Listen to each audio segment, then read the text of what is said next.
Hello.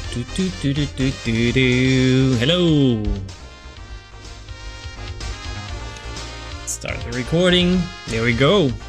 YouTube, how is it going? Welcome for this new live stream session of Learning from the Masters. And today we have a very exciting session because we're just, no big deal.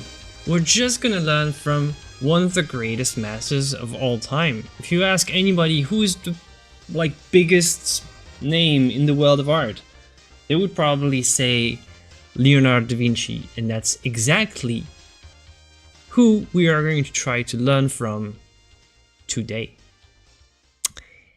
That's quite a program.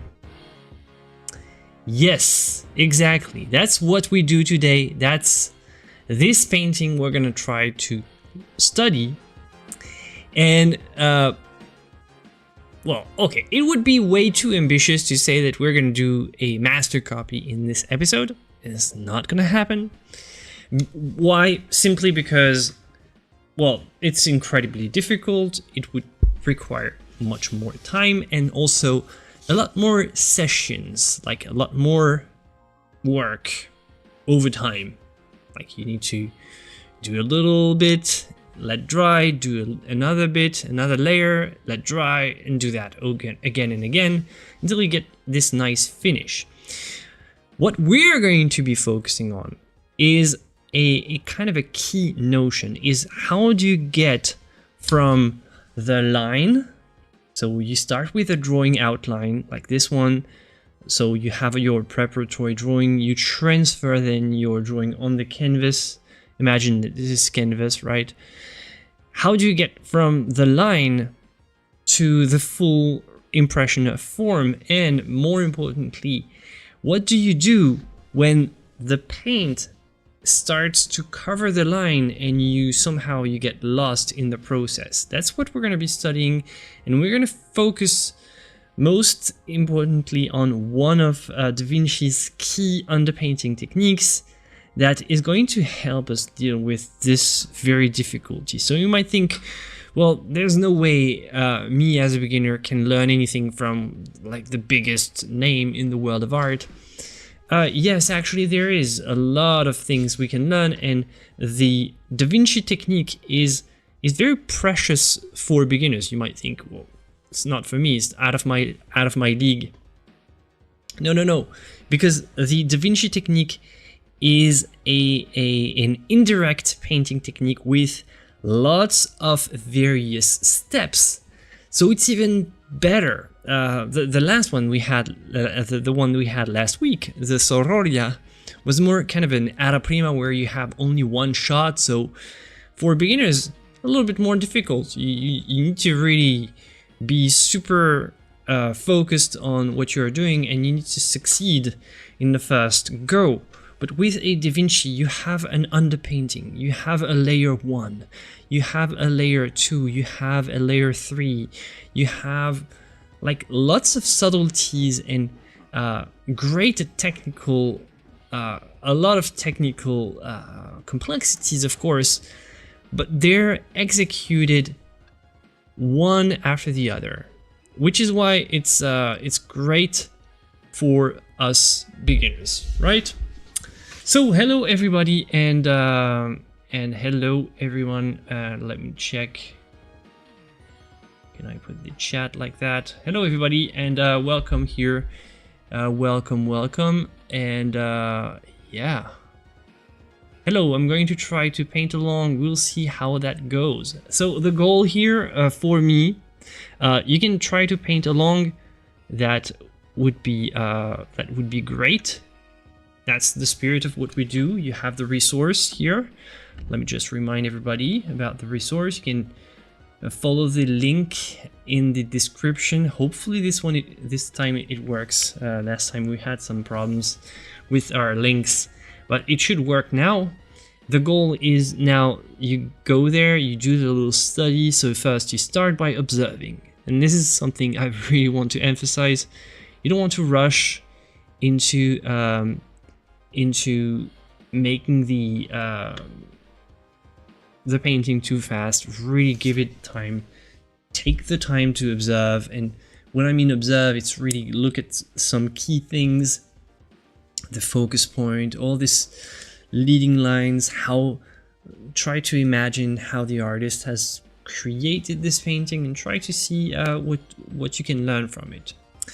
Then when we study, we're going to pay close attention to the gradual transition from line to form. That's what we're going to be focusing on today, from line to form, exactly that.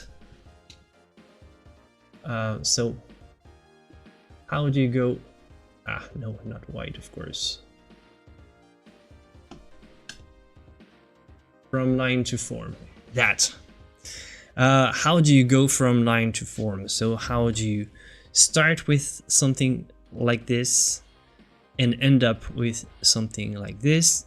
And how do you deal with the fact that somehow in the process the lines are going to disappear? Because of course they are, because the paint at some point is going to cover the lines. You have no choice. How do you deal with that? And we're going to see how Da Vinci's very gradual process can help us take things kind of so slowly that you lose the line little by little and you don't even realize it. So the lines are always there, even in the final thing. The line is still here. It's not actually visible, but it's still very present. When you look at the original, see, the line is very much there. You could trace very easily on one of these. And actually, I recommend that you trace if you don't want to, if you don't feel like doing a live copy. With a site size setup, it's a little more, a little easier to copy this drawing, but it's a very difficult one. So if you want to transfer for the sake of this exercise, it's not necessarily something I recommend. If you want to transfer, if you want to use a projector, you can for the sake of this exercise. Yeah, that's what we do here. Because in this episode, really we're going to focus on one key thing. It's the very first moment that the paint touches the line. So how do you keep the line? Because the line, let's face it, you can paint without any lines at all if you want. You can paint with no lines. This is a genuine technique. It does work, painting without lines. But the thing is, for a lot of people, and even for very experienced artists, the line is still very much a safety net of sorts.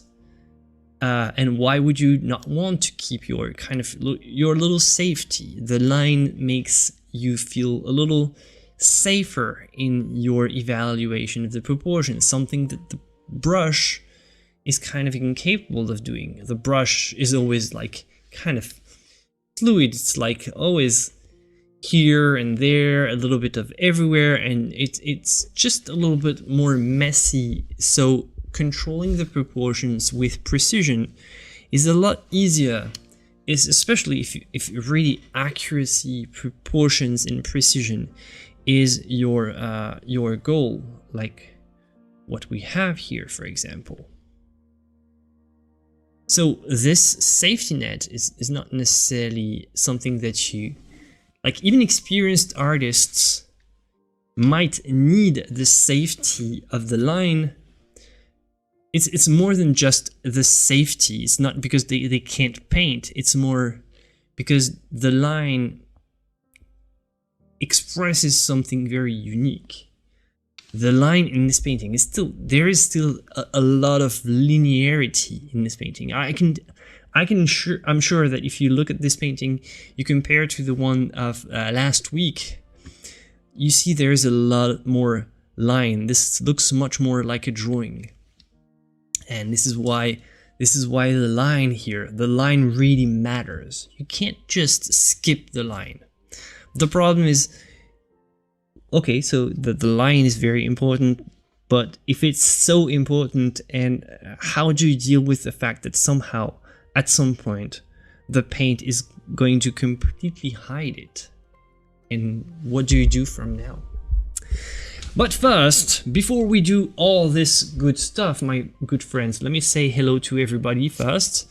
Hello to Marian, hello Joy, hello James. Greetings, Master for Us apprentices. Well, I don't know, I'm an apprentice of Da Vinci. I'm trying to learn from his technique and see what we can learn, us, mortals, what we can learn from this amazing work. One of the most amazing pieces to me. I'm not sure. You'll tell me what you think, but I'm gonna go and say that this painting is, to me, much better than the Mona Lisa. You tell me what you think, but this one definitely, I like it much better. I like it much better. I don't know. You tell me what you think, but yeah, one couple of important things about this painting before we start our practical exploration with a paintbrush in our hands. Don't worry, we're gonna pick up a brush at some point. But, we chill, we hang out here, we discuss, we nerd out about art. That's what we do. That's what we do. And this painting has a very interesting, nerdy backstory. Regarding the background, actually. Guess what? This background here, this very almost pitch black background, apparently was not painted by Da Vinci due to recent studies. It was not painted by the master himself. Ah, shocking. Who would just cover the background of a Da Vinci with just black paint like that? It's kind of weird. Well, it's something that they used to do. I can't tell you how many paintings have been altered, modded. They used to mod their paintings. Now we mod our computers and just we mod Skyrim, we mod stuff like that. But back in the days, the modding painting was a really big thing. What do you think about it? Would you take some paint, some black paint, and just change the background of this? Now, knowing the price that this is, knowing what this is worth today, we would probably not do such a thing. But even back then, which is it's kind of crazy, even back then, this painting already had a pretty high value because Da Vinci was one of those artists who was already famous in their lifetime. So he was kind of a big deal already. They just modified their painting, they altered them. So this background was not original. Now it's stuck around, which is crazy. But apparently it was more some kind of gray from the research. And there's also this weird inscription. So I've made a little short about it earlier. It says, La belle ferronnière, Leonardo da Vinci. It's weirdly scripted. So, La belle ferronnière. She's called La belle ferronnière. I'm French. It's French words. It means the beautiful ironmonger, ironmonger's wife, ironmonger's daughter, something like that. Kind of strange, you know. Hello from Brazil. You think Leo make a grisaille before putting the colors? I think yes. I think he made some kind of underpainting. I don't know if we can call it grisaille really. I think it was more kind of a brownish underpainting, more like we could say a warm grisaille, and that's what we're going to be talking about today.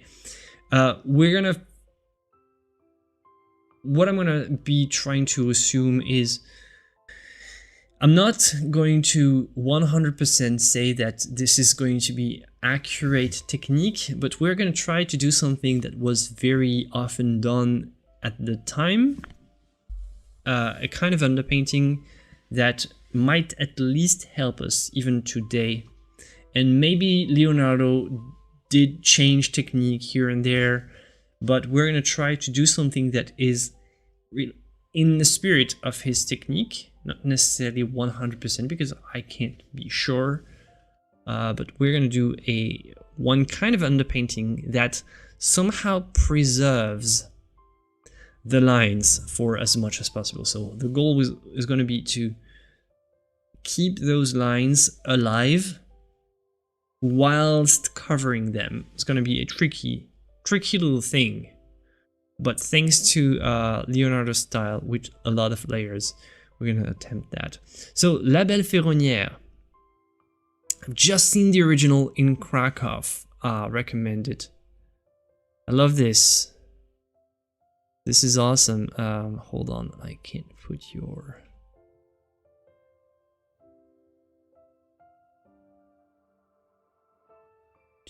So you just seen the original in Krakow, recommended, definitely. I've never seen this one. I've seen some of those, the ones that we'll see. So why? So she's then called La Belle Ferronnière. She's beautiful, so belle works. Ferronnière, maybe she has something to do with someone who works with iron. I don't know. Fer in French means iron. So something to do with maybe her, what kind of job she has, something, and she's beautiful, so belle works. It turns out that this woman is not La Belle Ferronnière. If you've seen my most recent short, you know. La Belle Ferronnière is this one. So there's been a case of mistaken identity here. There's been a confusion. This is La Belle Ferronnière, and this one is not La Belle Ferronnière, but it has the words La Belle Ferronnière in this corner. But she's not it.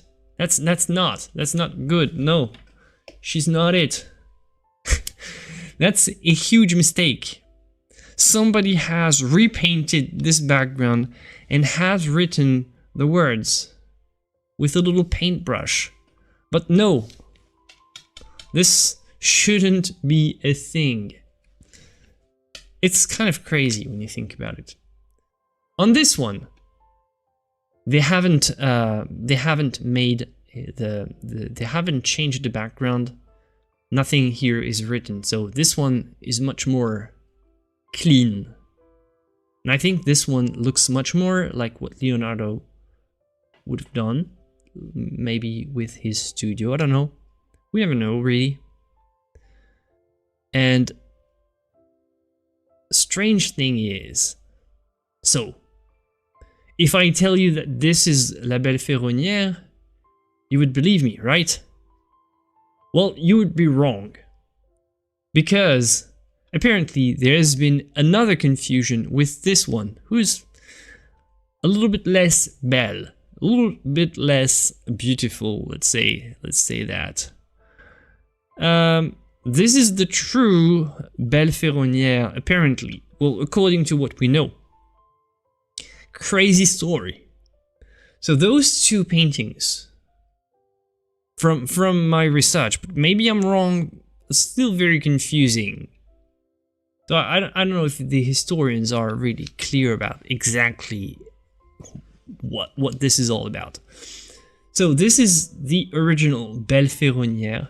She was a mistress of King Francis I. So if you don't know, Leonardo da Vinci spent the end of his life in France in the court of Francis I, King of France. Okay, so this is why we have the Mona Lisa, one of the rare paintings that we haven't stolen or taken by force. It was there when Da Vinci died, because he took a lot of his paintings with him when he moved to France to join the court of Francis I in the Clos Lucé. So this is not Da Vinci, by the way, and I think that you can see what kind of difference there is. Keep in mind, this is the art of the same era. Basically, those who were making paintings at the time of Da Vinci were making stuff that looked like this. And this is the kind of stuff that Da Vinci made. I hope you can realize how groundbreaking this was and how it was transformative in so many ways.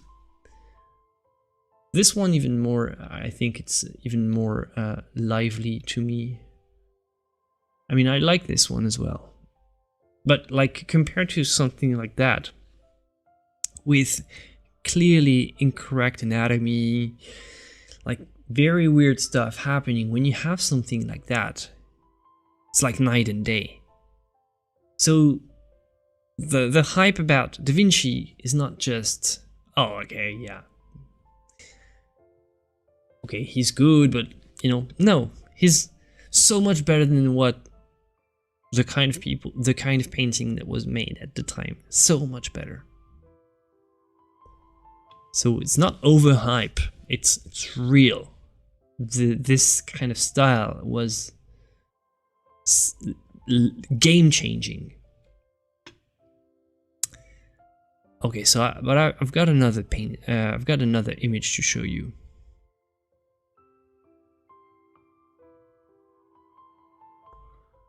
New document. So this one. So apparently, this is what happened. There was, so this painting, this painting and this painting, both of these, they were in the Louvre in France. And at some point, a French painter, a well-known French painter, Jean-Auguste Dominique Ingres, wanted to make an engraving for, you know, inventory, for kind of an encyclopedia of the works, a sort of an inventory, or to just for printing, because they wanted to spread the collections.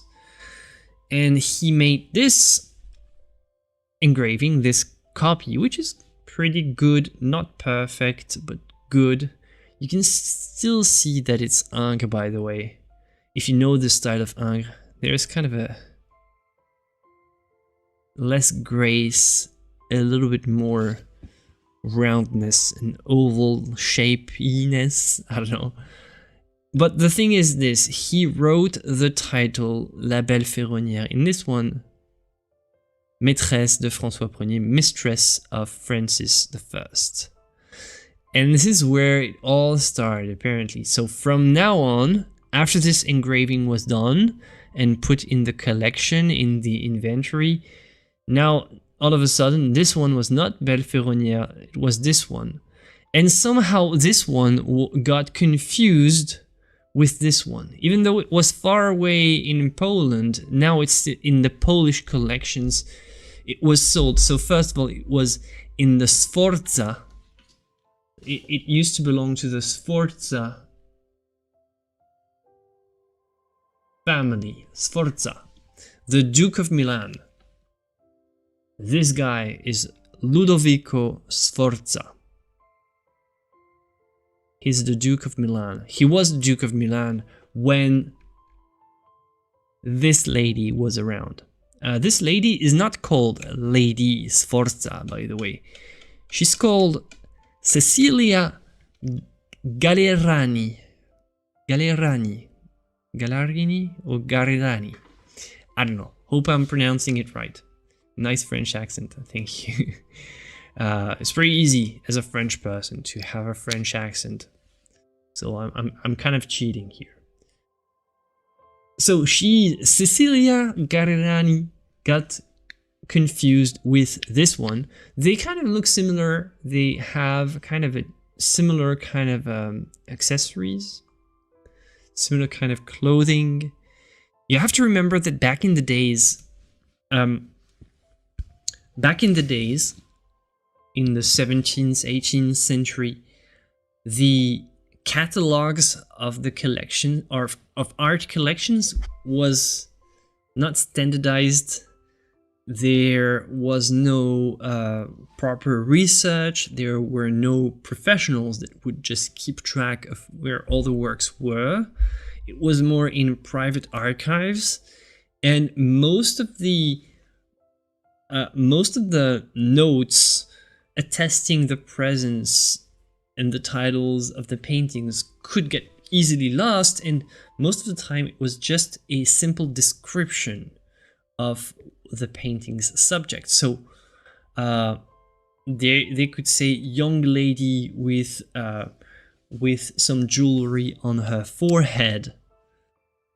So this could be this painting or this one, you know, because in the archives, in the inventory, it just says young lady.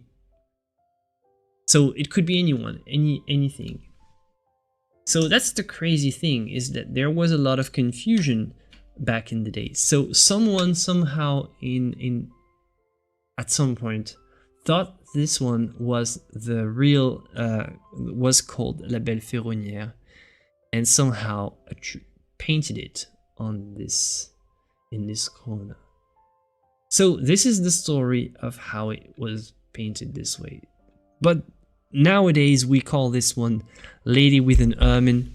This is Cecilia Gallerani. Just a little bit I'm finishing the backstory, and I'm done. She was the mistress of Ludovico. Where are you, Ludovico? This is it. I never read the bio and always thought I was a British guy. Oh, I'm flattered that you think I'm British. Thank you. So this is Ludovico, and he was the lover of Cecilia.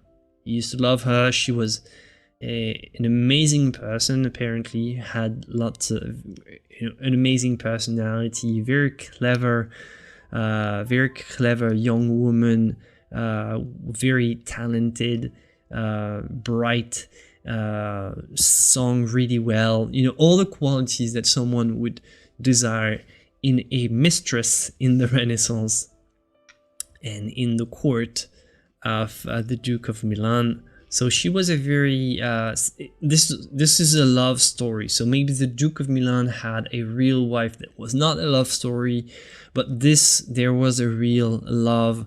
He really was in love with this woman and commissioned a portrait from Leonardo da Vinci. The funny thing is, originally there was no ermine here. There was no animal in her hands. Nothing. It's just her. And then, but I've got to show you this one as well. So, give me time to find another picture here. Hold on. I need to find this picture by.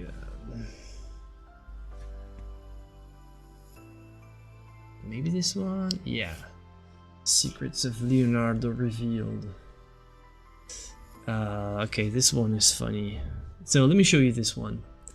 This is the website Art History News, which I really recommend, by Bendor Grosvenor, the guy who is in Fake a Fortune sometimes. So very, very funny that the original painting apparently started like that. This is what the X-ray has revealed. So they made a kind of a very weird repaint here. It's just, don't worry, it's just the research. They just doodled what the original pose was supposed to be. But of course, you have to assume that Da Vinci's painting, even at an early stage, was much better than that, because this is horrible, but it shows you the details that kind of got lost. The embroidery was different. a lot of things were different before Da Vinci made the changes. So all of these are things that were covered. Then somehow the Duke wanted. Well, I'm going to assume that the Duke wanted an animal, a little ferret. So a little gray little thing here, not pretty at all. But this is what the X-ray reveals. So I'm pretty sure that, yeah, we're gonna talk about the symbolism of the ermine. Don't worry, I'm just doing this layer by layer. I'm pretty sure that Da Vinci here had pretty much never had the opportunity to study an actual ermine in his life before. You know, you can be the greatest universal spirit of all time, but still, if you've never studied an ermine from a model, you don't know what an ermine actually looks like. Plus, it's really like quick, and it's like maybe you've seen one far away in the distance one day. It's just hard to do without one. So maybe he first did this one, and I'm going to assume that he made this kind of first attempt just for the placement, just knowing the placement. Maybe he attempted this, and then he realized, okay, I just need a model. Someone bring me an ermine, and plus maybe the Duke have seen this and asked the ermine to be, you know, more muscular. This is an ermine that's a lot tougher, like a lot more beefy than your regular ermine. If you look at an ermine in real life, you will not see something just so thick and bulky. And this ermine, so the symbolism. You're right, first of all, Albert, to say it symbolizes chastity. Yeah, it symbolizes, in the Renaissance, it used to symbolize purity, especially the white ermine symbolizes purity. And because the legend was, okay, the ermine would rather die than let anything spoil its pure coat of fur. Which is not true, by the way. But still, it's the nice idea. So it used to symbolize chastity or purity, maybe the purity of her intelligence, something like that. But there's a double meaning, because it turns out that Ludovico Sforza, out of nowhere, was a knight of the Order of the Ermine, which is a real thing. He had a distinction that people would call him the Duke of the Ermine, the White Ermine. They would call him the White Ermine. He was the White Ermine. That was his animal, you know. And back in the days, they all had like to choose an animal. For example, the King Francis I, his animal was the salamander. So you know, it was a fancy thing to find a kind of a very quirky, very unique animal for your to just symbolize you, right? So Ludovico Sforza was the White Ermine, and this is why it's double symbolism. First of all, it symbolizes the purity for her, and it symbolizes the White Ermine, so the lover, Ludovico Sforza, which is why the ermine is much more muscular than normal. Let me show you what a real ermine looks like, if you want.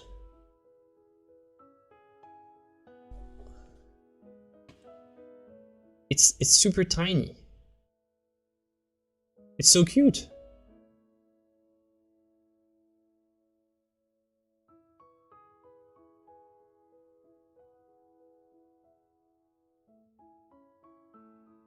So here it is.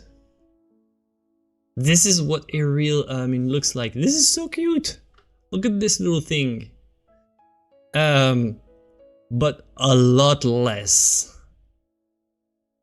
bulky than this one. However, I still think that Da Vinci studied the ermine. He studied the what an ermine looks like, and he tried to find a way to make it both strong and more realistic looking, because really the first attempt was really bad. So if you feel bad about your art, think of this. Think that somehow Da Vinci painted a very, very, very lame little, what is this even, thing like that. So beautiful hand and all, but this is lame, right? So Da Vinci painted something lame in his life. This is what you have to know. Keep this in mind. And then it turned into something beautiful. So, you know, things happen. Things happen. Today we study the lady with an ermine, and we're gonna do the painting. And let me just switch now.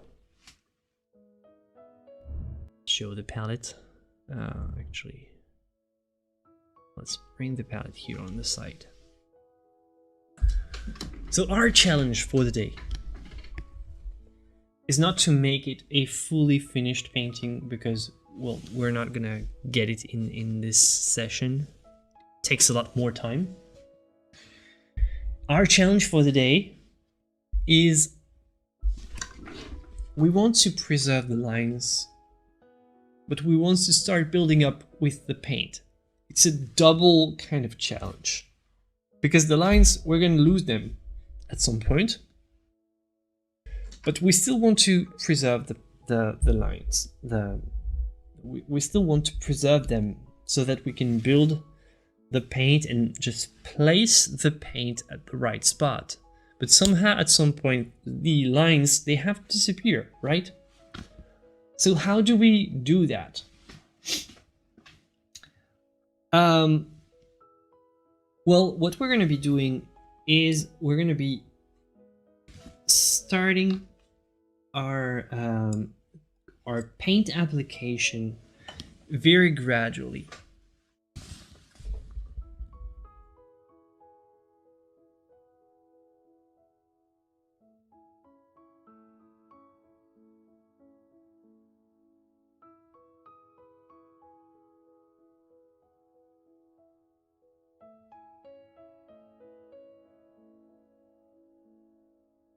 I'm just checking that I still have my chat. Sorry, I'm taking a little break just to check if I can see my chat, because why am I... Can somebody type anything in chat just to check something? Thank you, you guys. And just before we start... Okay, type something that's not a dot, just a word, just so that I know if it starts, if it works.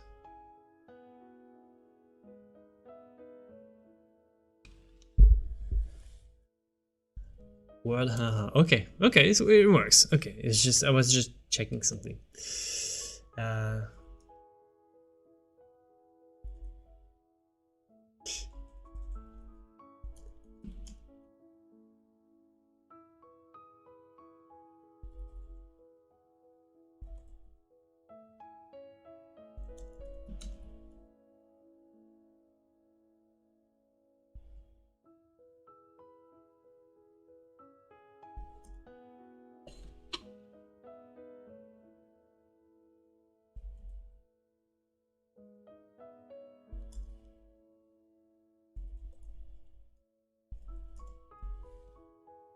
Okay, I'm just reminding you in the chat that we want to reach 100 likes for this stream. So if you haven't thought about leaving a like yet, make sure to do that at some point. That would greatly help us. That would be awesome. Awesome if you can do that. Just doesn't cost you anything, but it helps me out tremendously. You wouldn't believe that, but it's true. Okay, so we have this little check it out. Just disregard all this. This is not. This is my paint from the deck. I'm saving my paint. For this, we're gonna need maybe this yellow. I don't know if we can push the colors or not, but we're gonna start with a somehow a little grisaille. But I think I'm gonna start with something kind of brown. So I'm gonna start with pure raw umber and white, and eventually I'm gonna add white. I'm gonna add some black as well, and we're gonna start applying the white in a way that's almost like we're going to try to apply the whites and the darks kind of separately.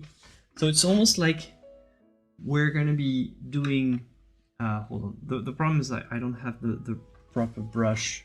We're going to be doing some shading, and as much as possible we're going to try to separate the shading from the highlights. So basically we will try to do the shading very slowly and very gradually, and we're going to do things very thinly, because the goal here would be to just cover the lines, but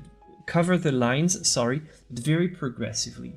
So we'll do the shading on one side, and then we'll do the lights on the other side, and we'll just, when they meet, if they can blend, we'll slowly blend the lights and the darks, but at some points we can also not let them mix. So what we're gonna do,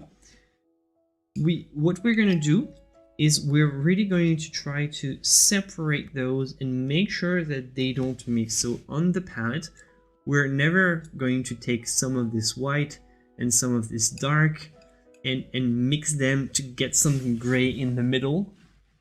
We're going to remove this one. So this intermediary step, we're going to remove this one, which is going to make our painting a lot thinner and a lot lighter than what we would have if we were making this full opaque with full opacity. It's almost like, yeah, it's what's called an imprimatura, when the paint is not mixed with the white. Did you freehand the drawing or trace it? I traced it from my prep drawing, and the prep drawing was done with the side size, so at the same size as this one. But I retraced from there. This is what they used to do.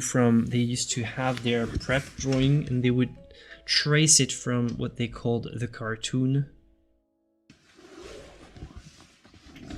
Basically, was their preparation for. But I would need for that. I'm gonna need some tough brushes.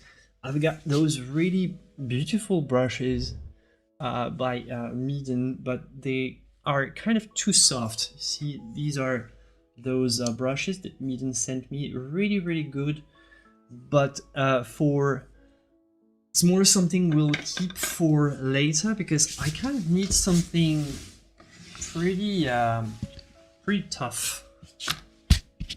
I need some brushes that can hold a lot of pressure and that can sustain a little bit of brutality,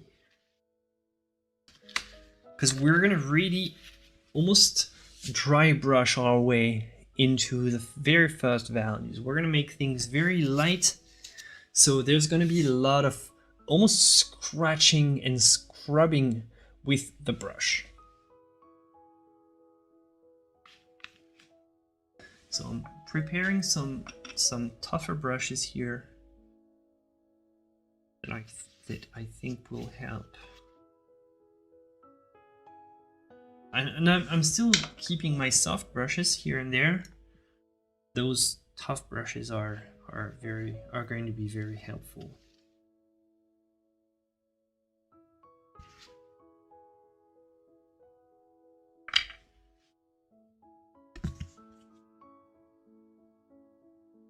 Okay.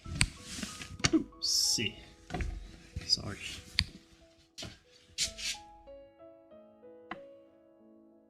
You want my camera like that in the corner or not?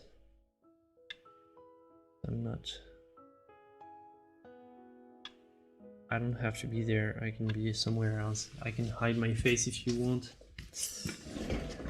I don't want to spoil your experience with my face. Just one last brush, one hog bristle. So we're gonna start with hog bristles. Just picking one last.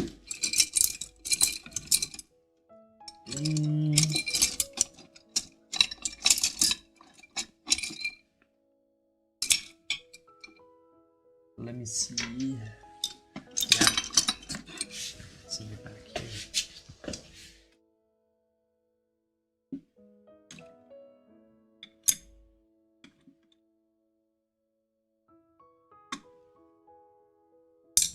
Okay, this one. Let's go for this one.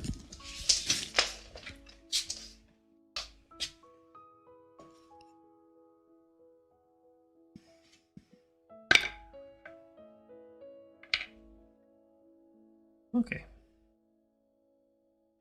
so the medium is going to be pretty light, so mostly just a little bit of solvent with a touch of oil just to fluidify.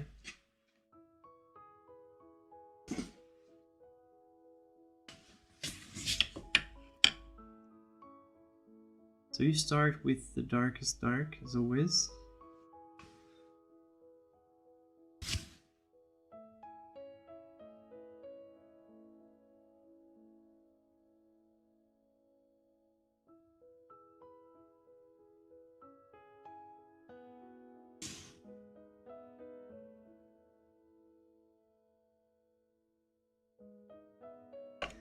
And these values are going to be our key for the rest of the painting. We're going to match these values whenever we have a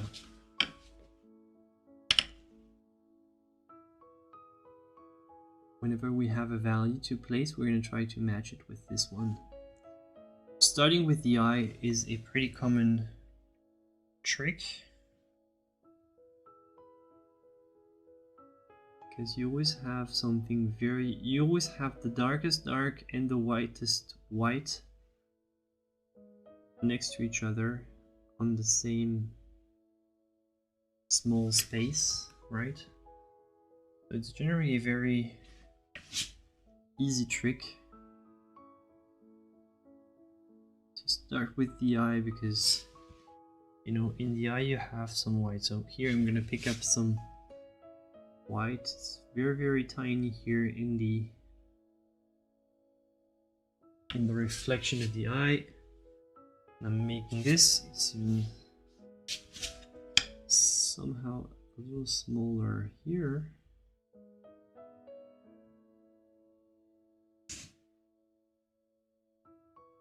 Yeah, you can also start with the background, of course. It's just that I will not have the time to do the background, so it's pretty much going to be sitting on top of the background. Indeed, the background here would make a lot of sense here, just for I think for stylistic reasons. I don't think I'm going to finish, but I would like to have one small part finished, so I'm not going to do the background. But it's not a technical reason. It's more kind of a just for the sake of the video. So here, see, I'm not really mixing, but I'm making small, I'm creating small values. I'm using the white. So here,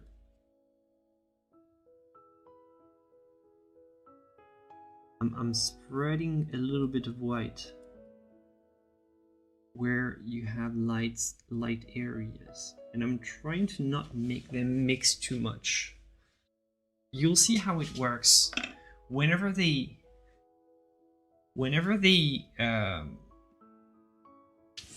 darks and the lights face off. I'm gonna try to slowly blend them, but directly on the canvas, not blending on the palette. It's not that I don't blend them, it's not that I don't mix the white and the others. Is that I don't do that necessarily on the palette.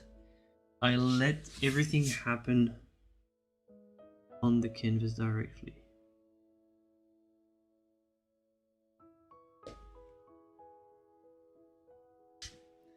Yeah, it's always like in my field, it's always preferable. You're just messing around, why not? But I would say that the difference in price is not so much.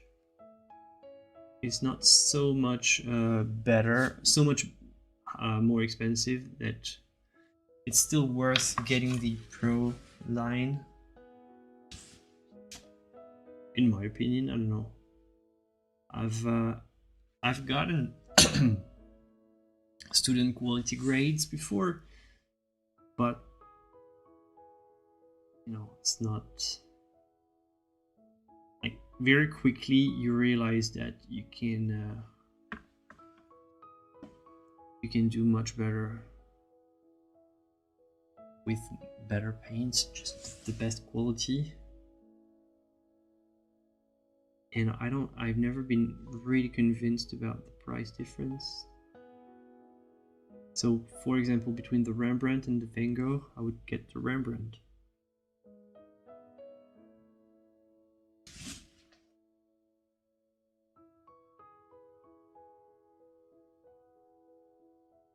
Yeah, sometimes they use some funky oils, like soy, stuff like that, which is not traditional. Whoa, I've got a big moth in my studio. Whoa, where do you come from? I don't know what there's a big moth. Maybe you'll see it. So in my darks, so basically all of this, see there is a divide here. And I'm gonna not talk about black and white, but I'm gonna talk about the darks on this side and the white on the lights on this side.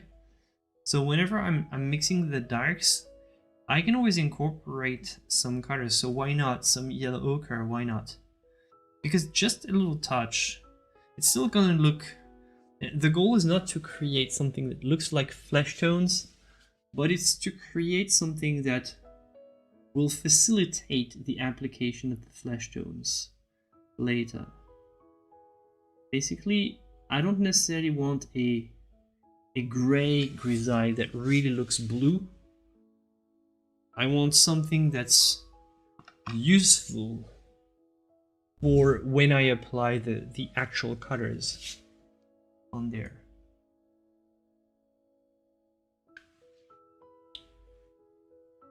Do you know Rosa Gallery paint? No.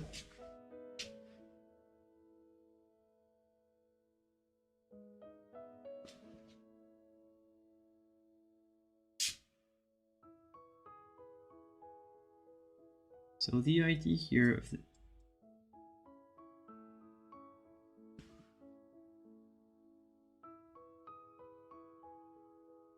ochre and zinc white. No, I never use zinc. In general, you should, if you can, avoid zinc white. if you want to be perfectly safe. Titanium is fine. Back in the days, they used to have lead white. It's more tricky to find nowadays, though. So see here, I need a little bit more warmth, so I'm not hesitating to add a little touch of red.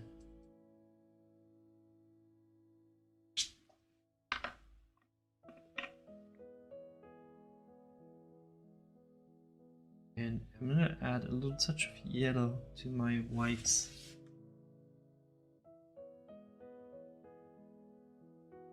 So making it's still gonna be an underpainting. It's still gonna be kind of a dead kind of color, but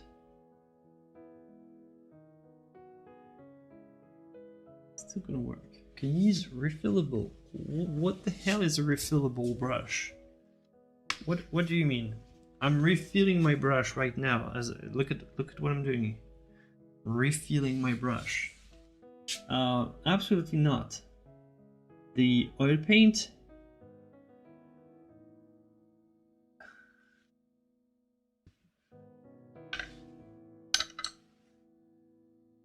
Yeah, well, your teacher is not up to date with the issues with zinc white.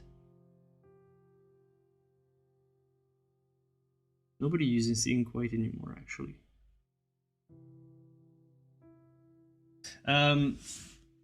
Refillable brushes, no, because oil paint is too stiff. It simply will not go into your like little tank. Don't think about it.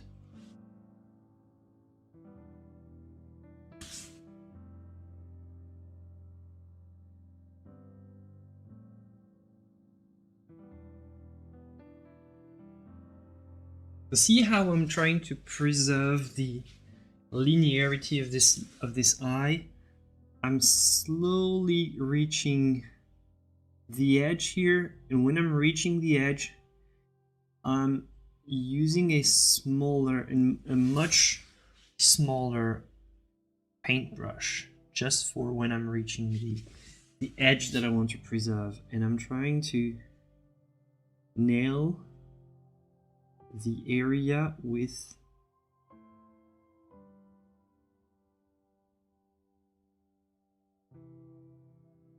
a very small, very careful strokes, so that ultimately I can still see the line. The line is still here somehow, but I kind of know I'm preserving because I'm building up slowly.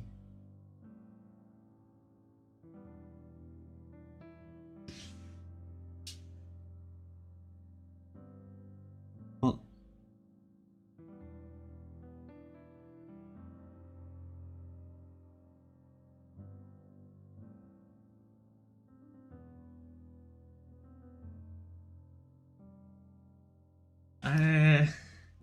what do I feel about pastel?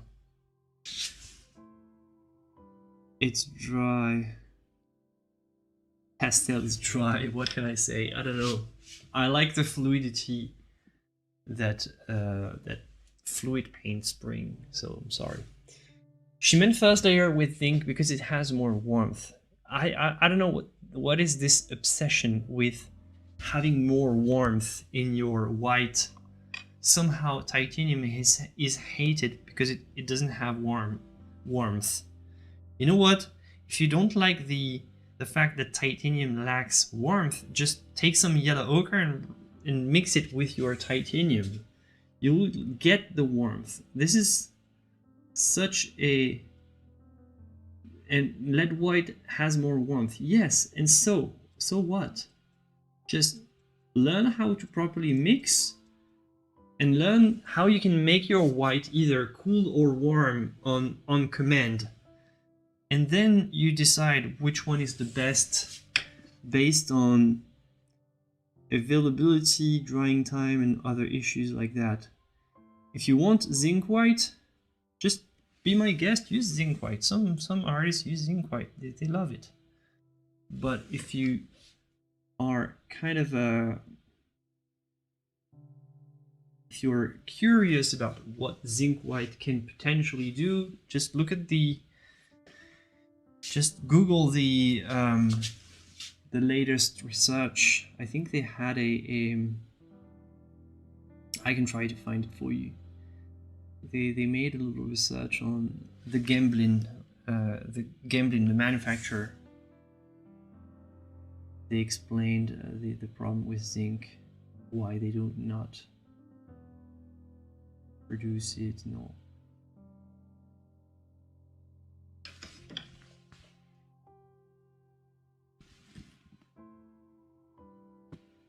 Zinc and titanium is good.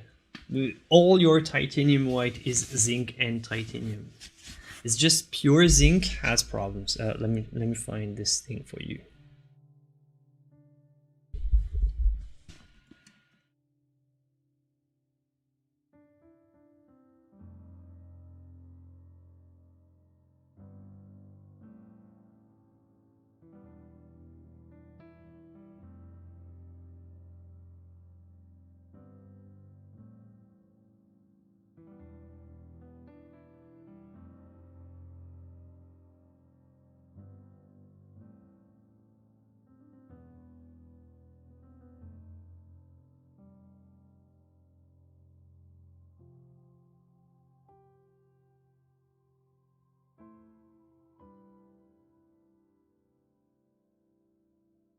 Let me try to find it.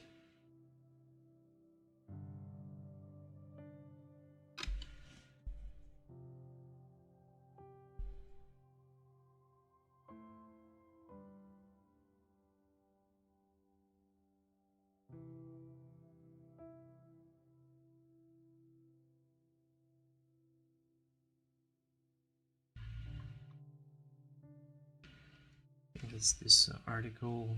Trying to find it again. It's an old one.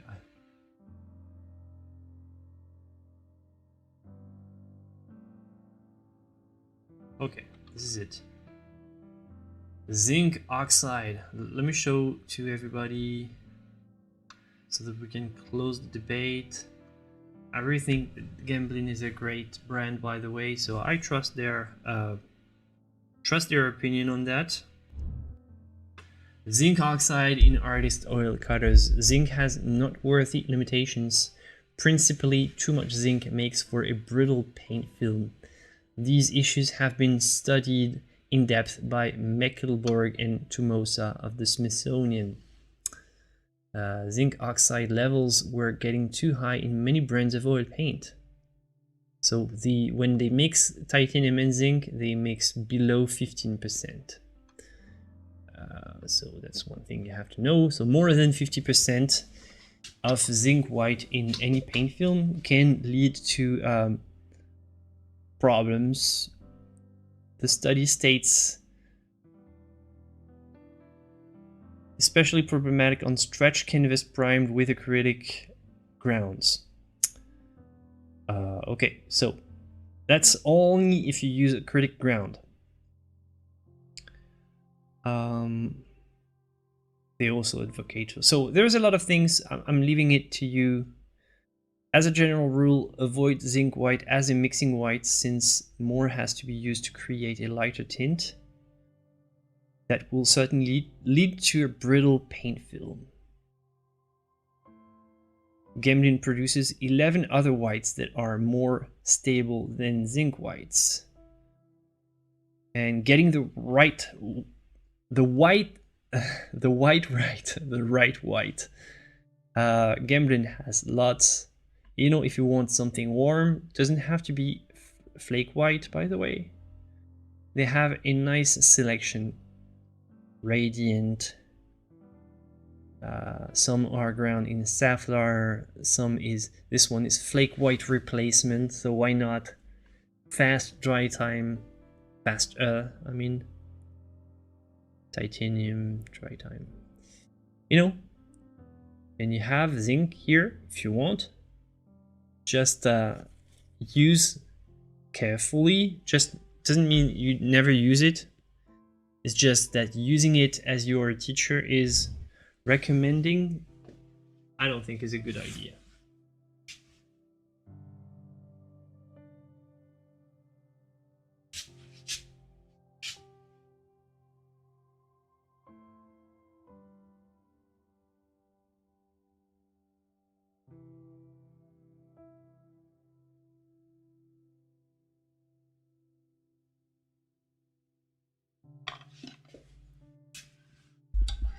Why is it called flake white replacement? Because it doesn't contain lead oxide. Who's your favorite master French artist? I really like Gustave Moreau, really like Degas.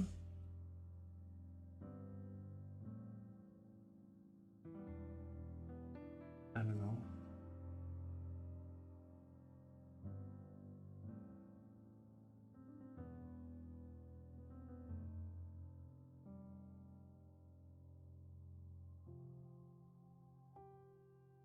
Yeah, that's even worse.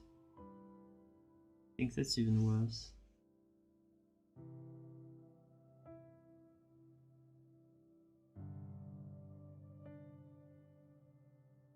I mean, titanium white is perfectly fine, so just don't try to get something funky.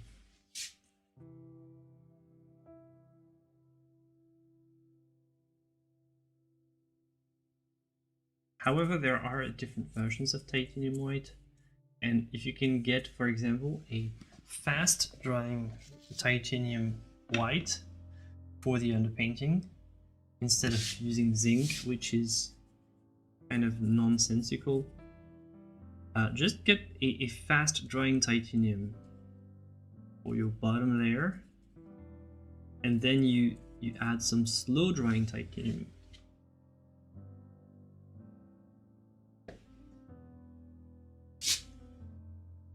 It's good. Like I said, for example, I have two of my whites because I use two whites. My whites are all from Michael Harding, by the way. They're really good, high quality whites. This one is in linseed oil, so I'm running out of this one. Is in linseed oil, so it dries a lot faster, but it yellows more. This one is in safflower oil, so it dries slower, but it yellows less. So I use this one for underpaintings, like here, and I use this one for overpaintings. So the final layers, it dries much slower. This one dries much faster. So you have differences in the same brand. The same brand makes different versions of the same white. A good manufacturer of paint should give you some options.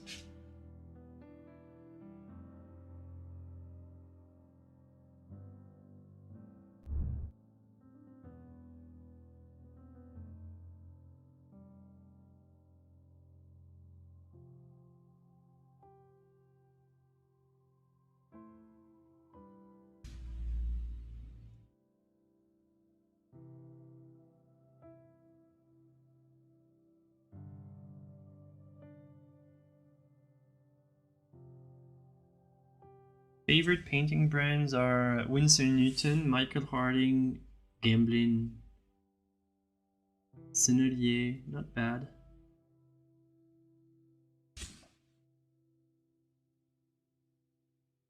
I just went for the forehead because there is this little accessory here. It's kind of annoying. I don't want to spend too much time on this little golden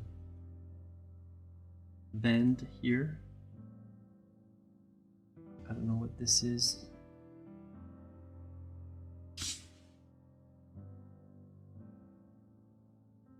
I really don't want to spend too much time on this. Just gonna suggest it like that. And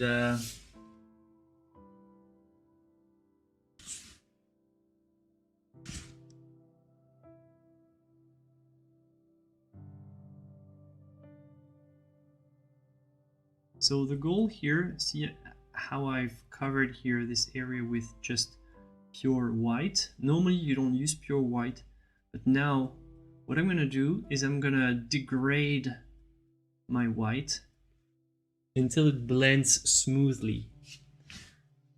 Normally you don't use pure white, except here because it's an underpainting, so basically it's going to be covered later. So we can if we want to be one step above the value level that we're aiming for, because somehow this is all going to be covered in the end. So we can go a little lighter than normal. But also remember that we're making this white extremely thin. So I've just spread such a small quantity of white. If you look at my palette, there is such a small quantity of paint right now. And I'm just trying to now spread it. See how I've applied the white basically, and now I'm spreading it until it becomes a blend of both the background. I want a mix of the background and the white. So basically the white is not pure. Like when I say use pure white, see here it's so thin. I'm applying it so thinly that really the white here is not apparent anymore. Let me zoom in so that you can see what I mean.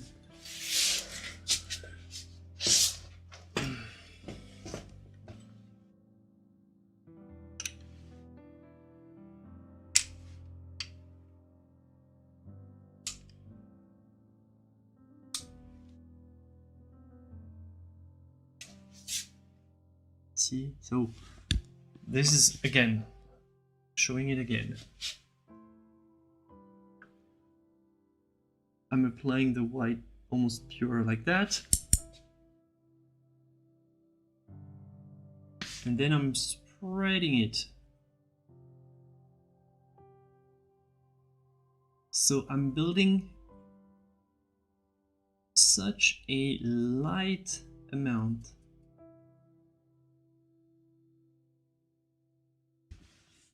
So I'm bringing some paint, a small touch.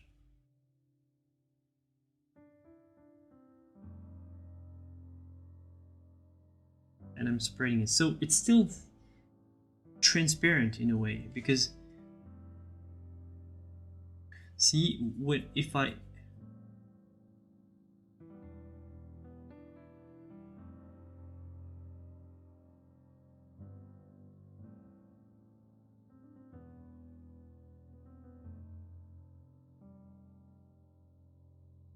So when I'm covering here, still see that I'm brushing over the line, but it's still present somehow. So I'm not losing the line. This is just to prove to you that I'm not losing the line. Just the point. Study whoever you want to study.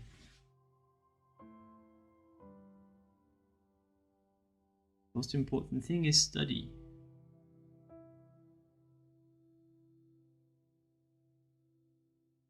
Is it another trick of your teacher? Because that's another awful trick. I'm really sorry, but this is a big no-no. Big no-no. Fingers is a no-no.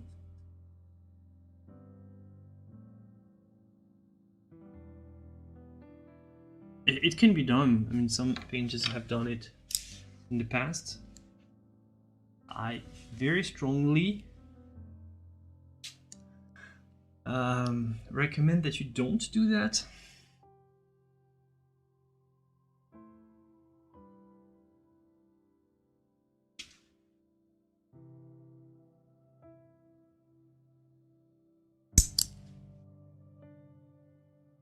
So see how I'm starting to get some volume here?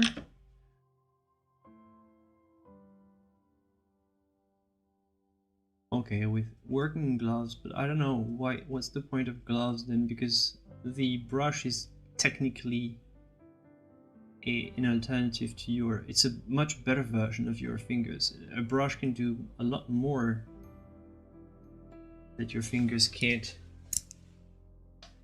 because there's a lot more variety in the pressure and in the texture of your brushes than what your fingers can achieve. If you're lazy, use your finger. If you know your brushes, you take the time to pick the right one.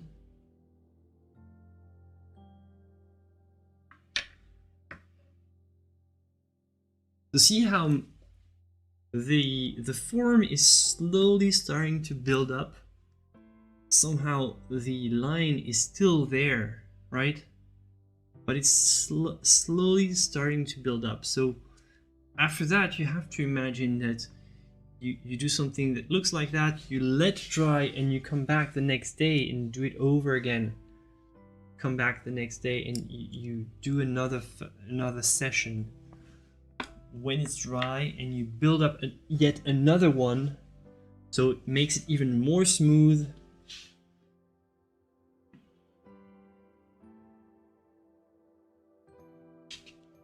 Carving the shape, yeah, it's a nice way to phrase it, exactly. So let me just zoom in a little more. I'm gonna do this eye next. So I hope you can see the variety between this this study of this week and the one that we had last week. It's such a different vibe. But that's also the beauty of painting, is like you have so many ways to approach it, and not one of them is right or wrong. Like, I know I said don't use your fingers, but you know, if you're doing it safely, just if it floats your boat, just be my guest and just enjoy.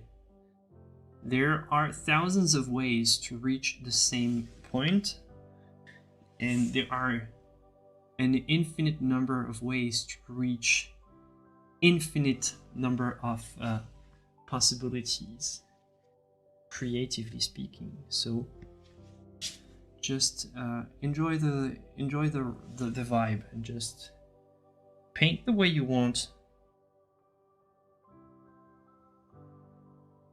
which is why we have all those lessons every week that are so different.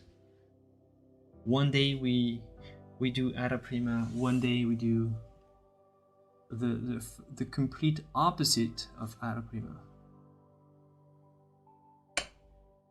See here, I'm trying to nail the line and I'm trying to hide it, but I want to also preserve the function of the line as a separation. So I want to soften it, but not fully hide it.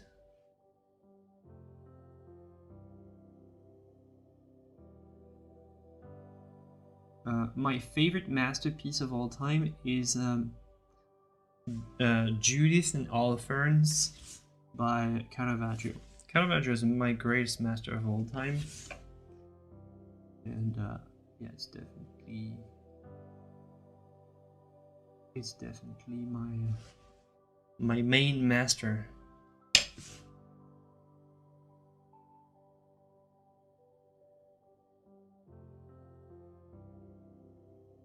My brain of yellow ochre is Winsor and Newton, I think. See, so I'm covering it with white, but so lightly.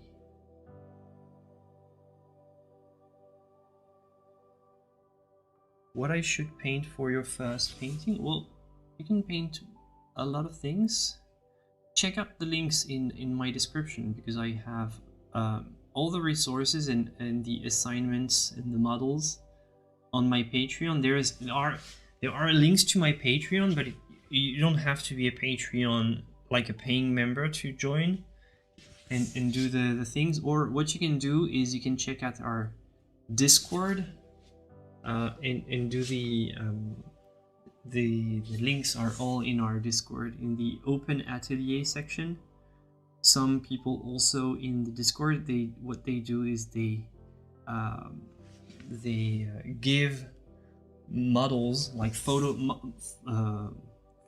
for that can be used for as models for the community. I mean, I think what you should be doing for your very first is something cool. Like, you don't want to do something too boring. Like some people like to do, like, you know, a very simple sphere to, you know, a very classical exercise, which is good, but it's a, you know, kind of a little boring, and it's more tricky than a lot of people think. So what I do recommend is just grab one of the assignments that you can find on either on my Discord or my Patreon, and just try to have fun with one of these. Try to find something that motivates you, and that you. I think that the most important thing is the enjoyment. You really want to enjoy your time, because there's always a little bit of frustration in the process. The frustration is part of the game. So I would say the reward has to be worth it. And I know that the reward is absolutely worth it thousands of times. But when you're just a beginner and you struggle for your very first attempt, it might be difficult to realize that. I know it is. I know it is worth it. I know it is worth sticking around. But sometimes for a beginner, figuring it out, it can be difficult.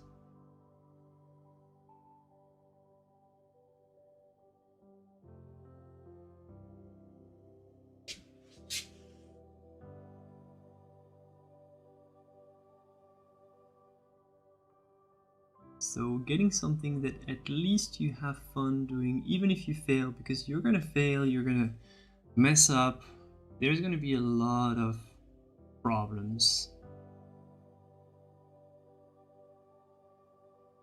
But still, it's not just because it's difficult doesn't mean you can't have fun.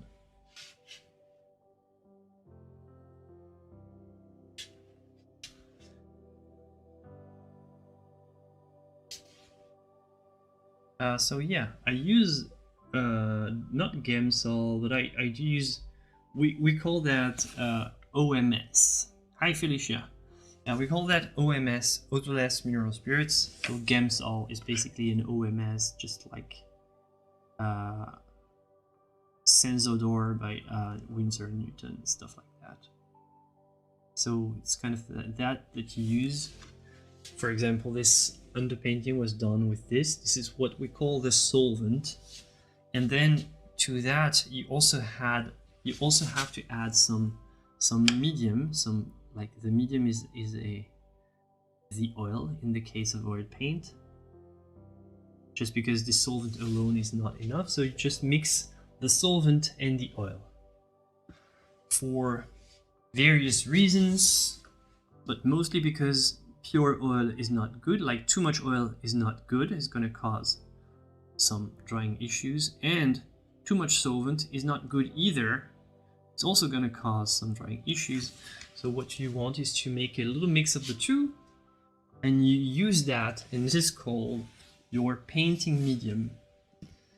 Sometimes it's called universal medium, basically because it can be applied in all situations. It's never going to cause major problems.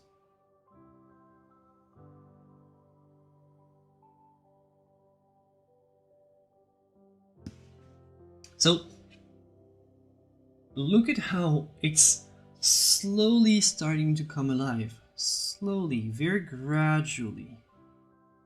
It's almost like a ghost of her form is starting to emerge, right? And I'm doing so little. I'm doing so little. Just barely touching the canvas. Just spreading pigments. And at this point, I'm still using the transparency. I'm still using the transparency of the canvas, so you can still see some of the colors of the underpainting. And if you look really carefully, the lines are still there, because most of my paint is semi-transparent or semi-opaque.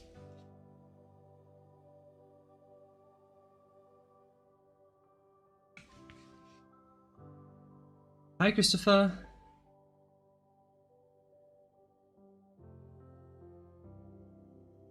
I have a water mixable. Yeah, water mixable is also good.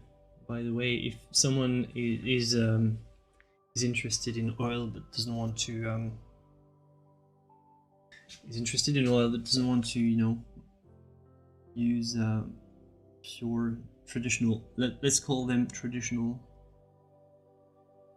oils, for various reasons you might want to avoid it.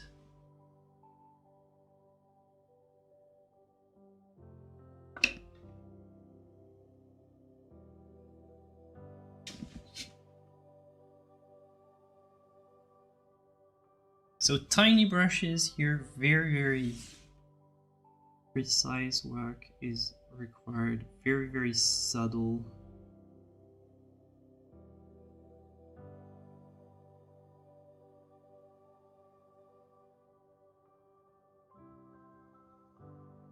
And you slowly, very gradually make it happen.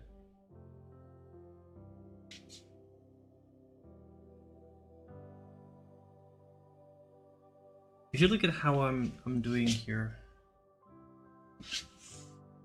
it's technically not difficult, because you just trace your outline, and then after that it's just restraint. It's just about keeping the amount of paint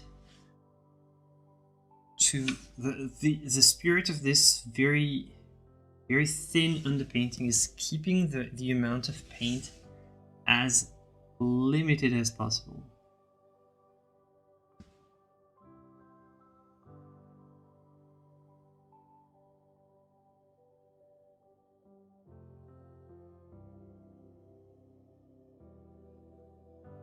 Oh yeah, you can do the very same approach with this Vermeer with the polishing, by the way. This approach would also be would also work with this one. Kind of the same vibe. And again, I'm not suggesting that Da Vinci painted like that. No, I'm not doing glazing, because see, the thing with this technique is we're far from the end. And here, I'm not worried at all about the glazes. I'm doing what's called a dead color on the painting. So it's gonna look very, well, very dead. What can I say? It's gonna look like dead flesh, kind of.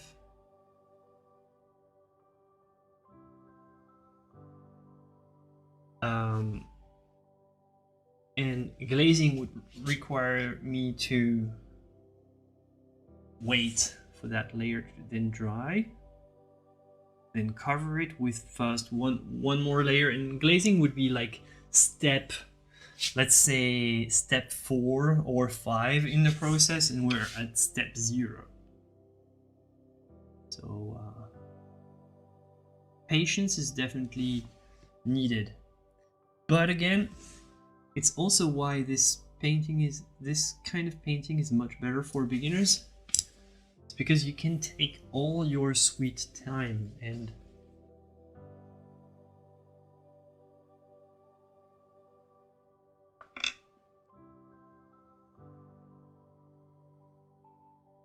my god, you have horrible art teachers. Yeah, no, this is not the way to think about it. You do acrylic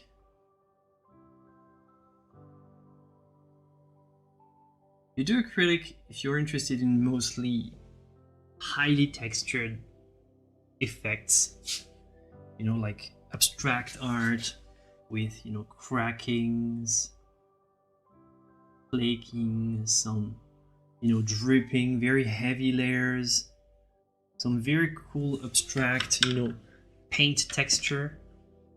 If you want to do figurative, if you want to do that, this kind of stuff, this kind of figuration, you don't do acrylics. Period. That's all. You don't do acrylics for that, because acrylics would already be dry. What I have here on my palette would already be dry with the critics. So you don't do this kind of stuff. I think it's not about, well, oil painting is better or a critic is... No, it's just depending on what you want to do. If you want figurative art, the philosophy of figurative art is you take your sweet time. You take however time it needs to make, you know, the proper transition, to make, see my, let's say the shadow of this eye here needs to be,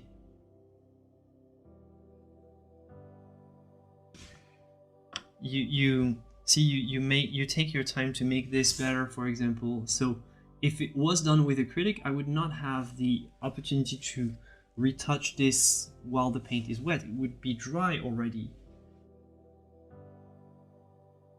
So yeah, that's more the spirit. In the methodology in universities, you paint first year of your education with aquarelle painting, and only from the second year you paint with oil. Okay, why not? I don't know. I mean, you wouldn't believe how many universities have absolutely horrible teachers. Horrible art teachers who are not actually artists, who are just teachers.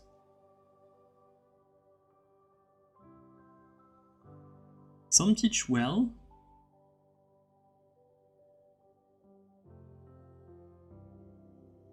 but some really have very limited.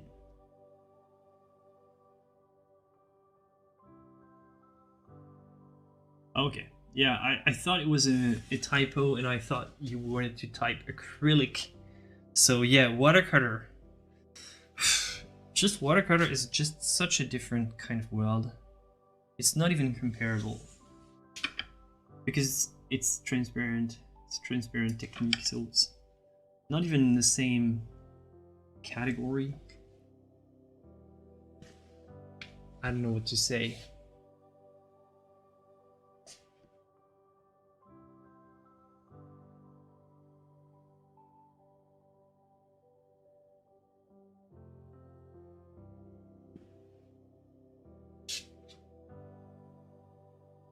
Hello, Eddie. Curious to use alkyds. What do you mean alkyds? You mean the tubes that contain alkyd paint already pre-mixed?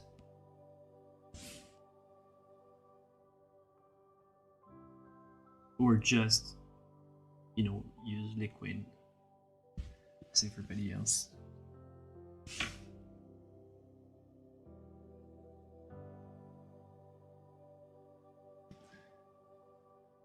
So little white, by the way. Look at how I'm applying the lights here.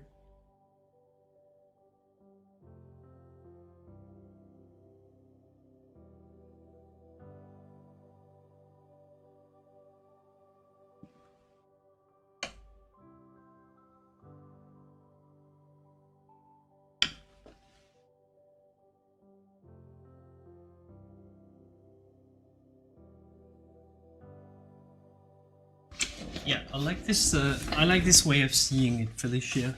I agree. Why learn why?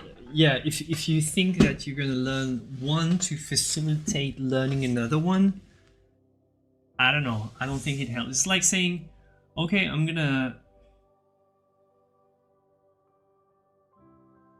gonna use. Let's say I'm gonna learn how to play the violin, because I think it will help me eventually learn how to play the piano. There are some similarities that you can transpose from one to the other, but ultimately, why just bore yourself with an instrument that you don't want to play when ultimately your end goal is to play the piano? Just learn the piano directly and learn everything you need to learn to play it right. And play the violin if you want the violin in your life. not so that you can then play the piano. Just play the violin for the sake of playing the violin. Paint with acrylics for the sake of painting with acrylics. That's how I would recommend it. Hello, Eddie. Hello, Maria. Beautiful, thank you.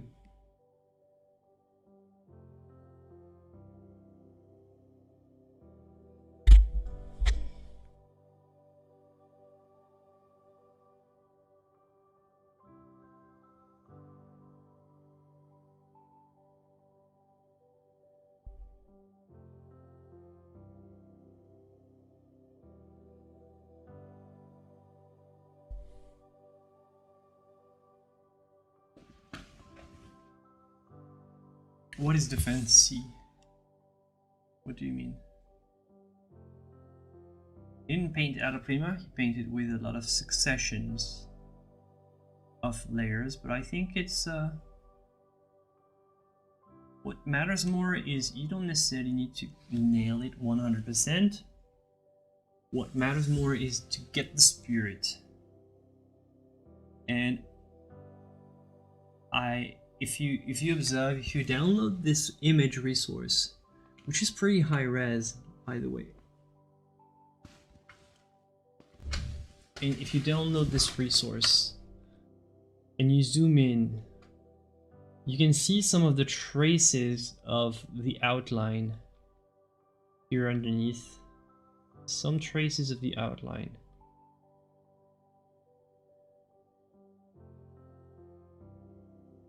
So you still have some remnant traces here and there, which tells us, I don't know exactly how he worked, but to preserve the lines so much, you need to do what I do, which is barely cover them, barely touch them. So as soon as you encounter a line, for example, right there, you know, I'm being very careful when I'm reaching the position of this line. I'm trying to cover it because ultimately I want it gone. But I want it gone progressively. So, for example, this line here, it's still kind of there. Ah, I'm stuck. Sorry. My camera is stuck here.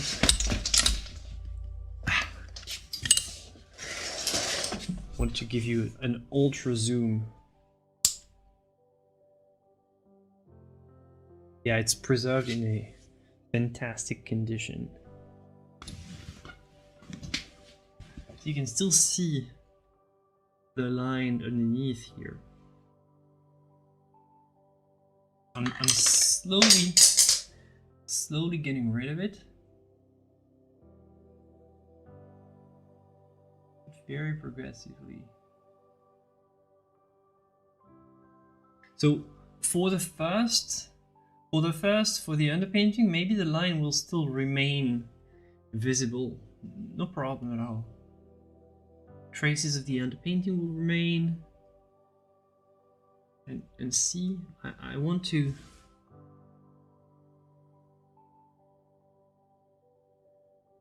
hold on.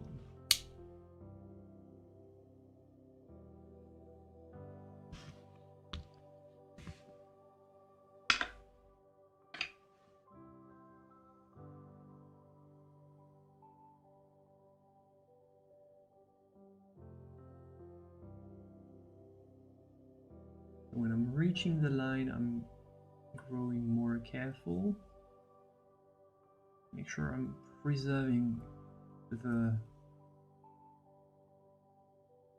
position of this line.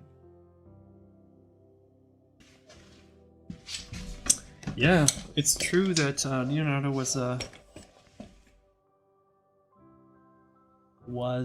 good for most of the painting that survived. They survived in very good condition. Only the Last Supper is the exception, but he went full experimental mode, I guess, and it didn't really work out for him. He really went into some sort of a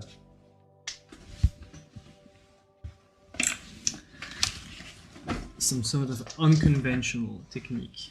And even back then, like they knew that they knew better how to make a fresco back in the days. He was just experimenting for this one, so now the painting is crumbling. All the other ones that we have are preserved in very good condition. There might be others that we have not found.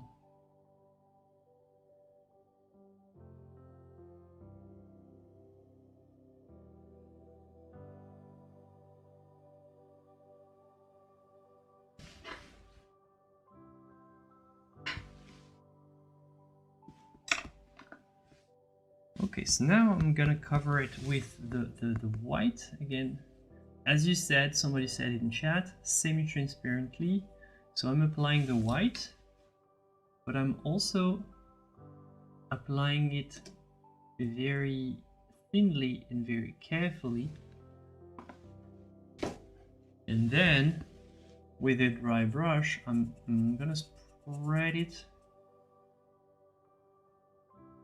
See, the underpainting cutter is visible because it's super thin, very thin. It's ultra thin. Brown black ink to mark his drawing, so that's what we did pretty much. It's not ink, but same idea. Covers it with white imprimatur or semi-transparent, so it's pretty much what we do here. The white, but the thing is I'm making the shadows at the same time. That's all. This is the difference, but this is the white imprimatura. What you say about white imprimatura is what I'm doing here. Basically this. Taking the white here and letting it blend with the rest, like so.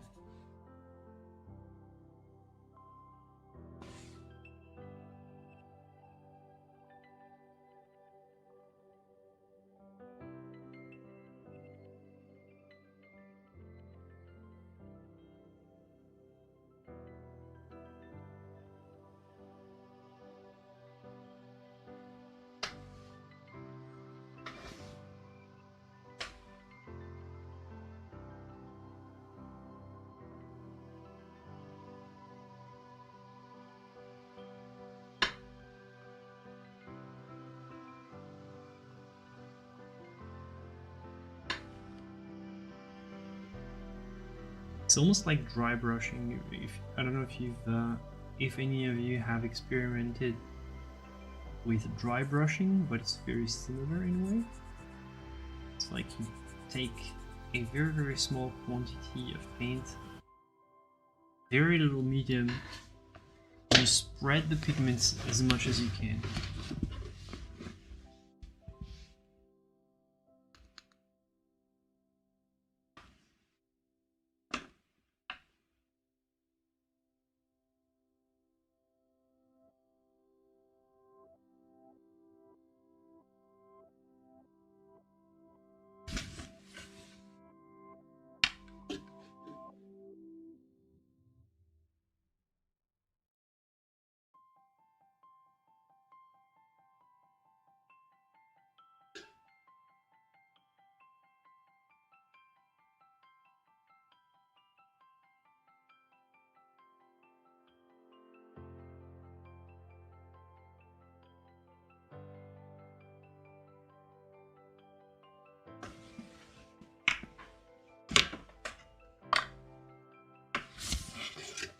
Not really clean. Let me clean this up.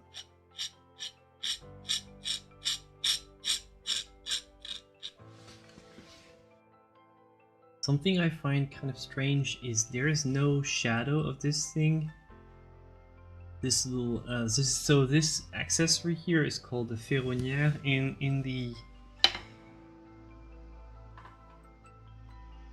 in the original, there is basically no shadow, no cast shadow of this accessory, so I assume that was added maybe later.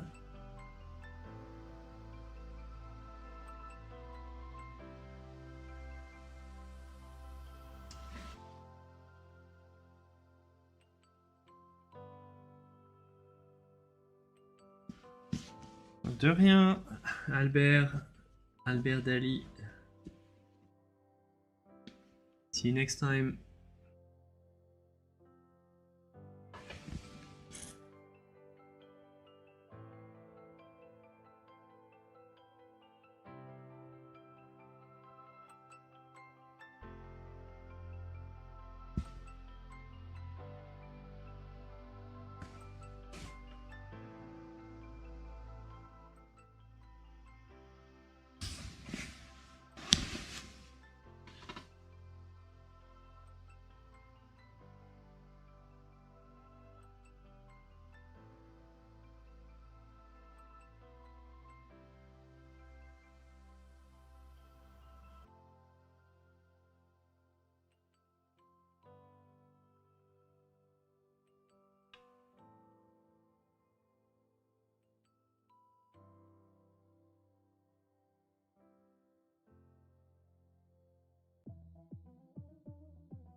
Yeah, belly dancing. It's a YouTube selection. I don't know. Don't ask me.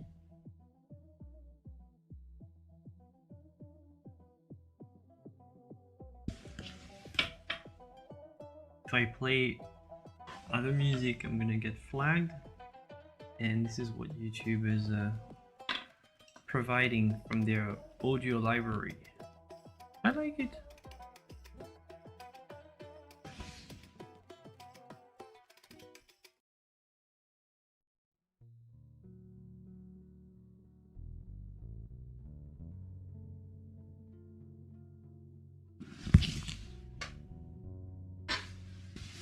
Here, for example, there's too much of a harsh edge, so I really want to soften this. I want to kill every line that I see. I want to preserve them and kill them at the same time. This is a very strange process. Somehow I want to preserve the line. I want to preserve the presence of the line. But I also want to hide it with the paint. Cover it until nothing of the line is visible.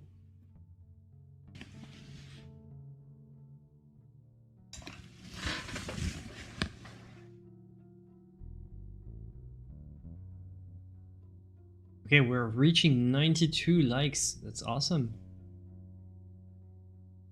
92 likes. We're almost there, my friends. Almost there.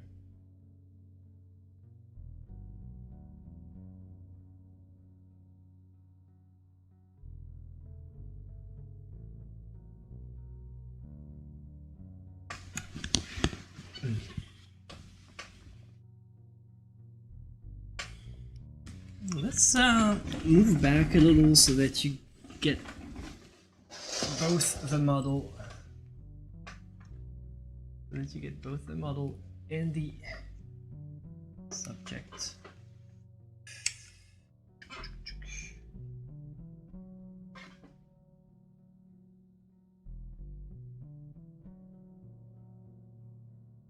Oh.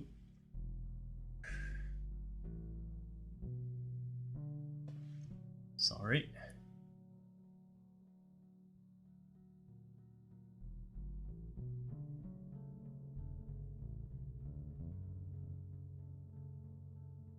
Okay.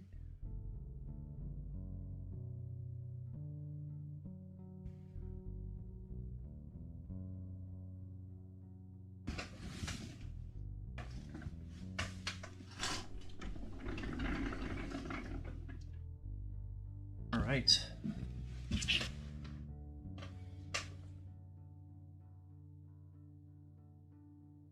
You show 93. Wow. 93 is not 100 though, so keep it up, everybody. Keep it up.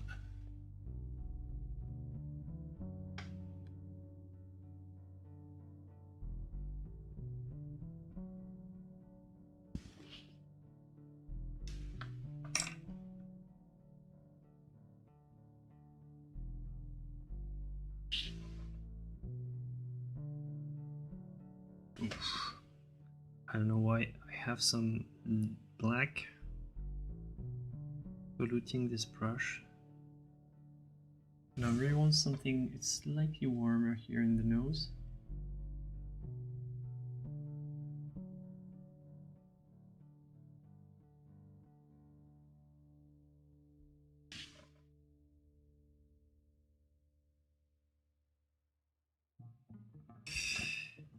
To do something warmer. I've got some blue stuck in my brush somehow because you spread the paint so much that you don't scoop enough of the new paint to make it really enough to hold its own. So a lot of the old paint somehow pollutes your brush. Happens a lot with this technique because you spread the paint so thinly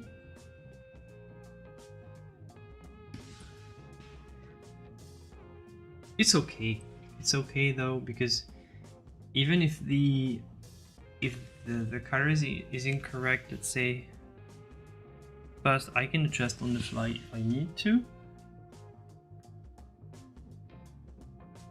Or what I can do is I can just wait for the next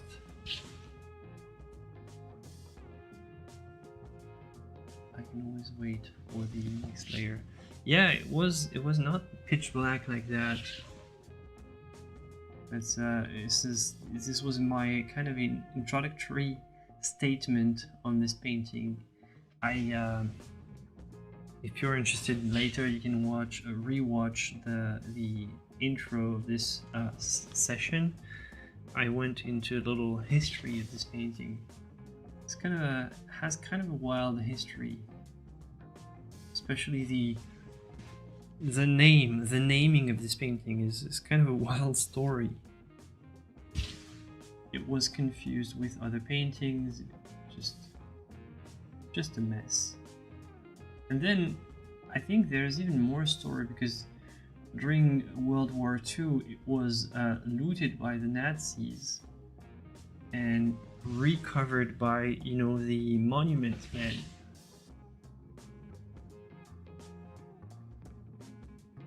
Because this work is in Poland.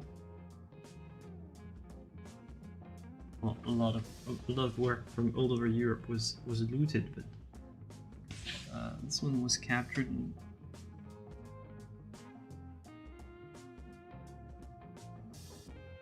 This one is raw. This one is the raw umber. So basically, this is the palette could be simpler. This is the full extent of the colors I use are here. See how it's so simple. Just so. This is white with traces, you know, of warm. This is burnt sienna here. This is raw umber. This is black, and that's all I use.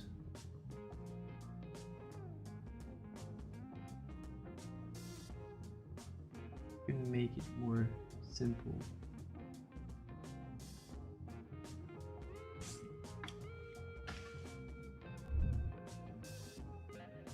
So simple.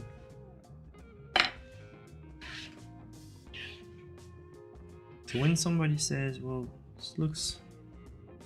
this exercise looks tricky, looks difficult, I mean, look at the palette I have. This is no wizardry. It's very simple, but just patience. The patience of just applying the paint extremely thinly and taking the time so that you don't rush and that the lines don't get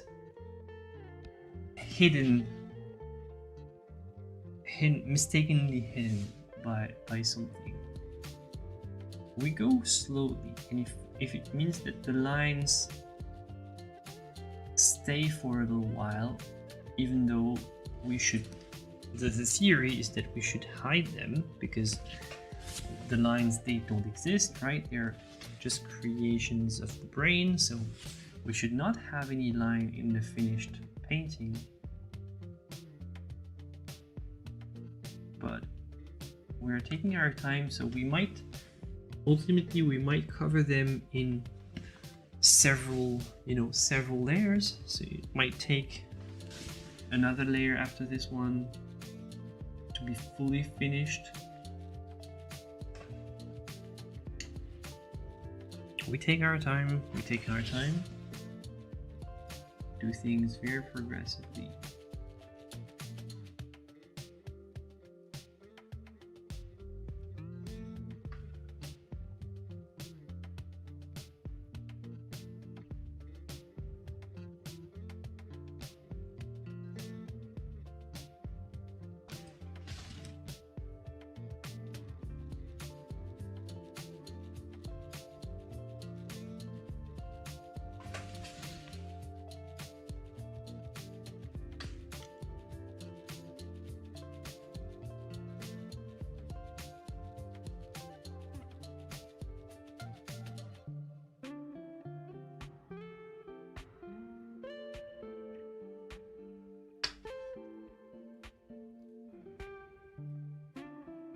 Yes, I would probably be using a different technique.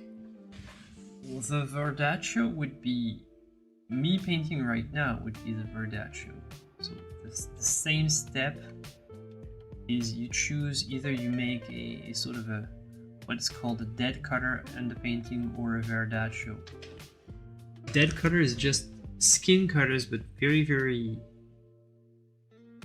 how to say, very muted. But they still kind of feel realistic. It's just somebody has dropped the saturation. Verdaccio is really somebody has changed the hue. Somebody has really messed up with your settings, right? So yeah, it would be very different. Verdaccio basically was a sort of a let's, I don't like to use this term, but let's call it a sort of a primitive legacy, primitive heritage of the old techniques from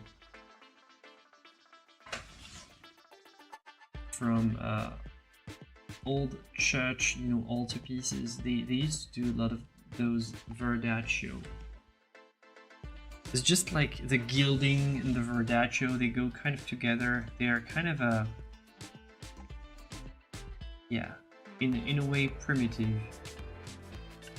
compared to the art that came with Da Vinci, which is what we call classical.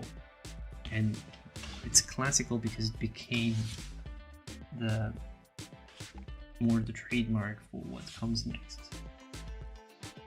And in this one you can do the grisaille if you want. Verdaccio kind of fell out of fashion in a way, because artists wanted a more expressive way to directly express the subtlety of the skin tones. And because the oil painting has some unique properties, the verdaccio was not needed so much.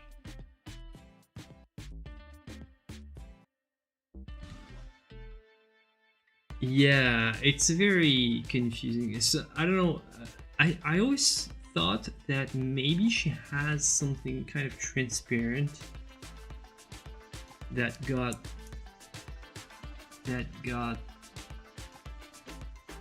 removed or blurred out or just vanished somehow. I don't know. Maybe there was something else that we can't see anymore that made it make sense. I don't know, kind of a transparent effect that somehow faded.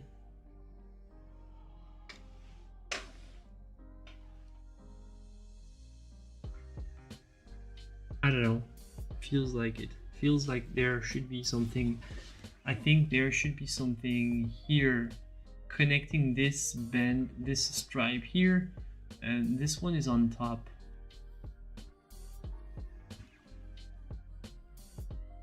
But not sure.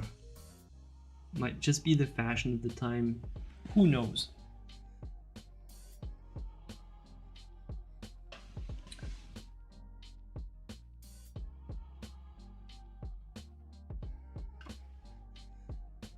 So yeah, there is a thin veil. I don't know. Thin veil or not thin veil? I'm not sure, quite frankly. I think there was something. You can see it somehow. Somehow you can see it. I would say here. Look at this. How these stripes here go in this direction, indicating some type of, I don't know.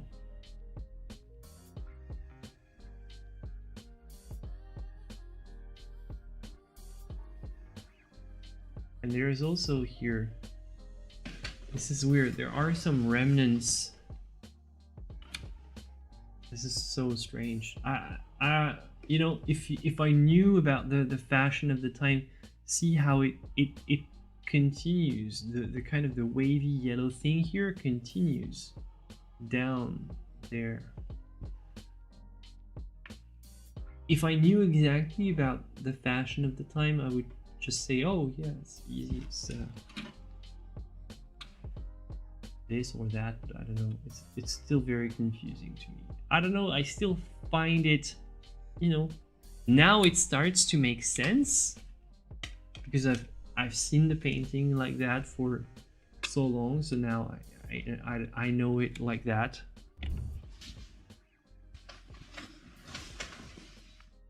But I agree that it's hard to make it make sense.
But you guys, look at how easy it is. Am I doing anything hard here? Look at how easy it is.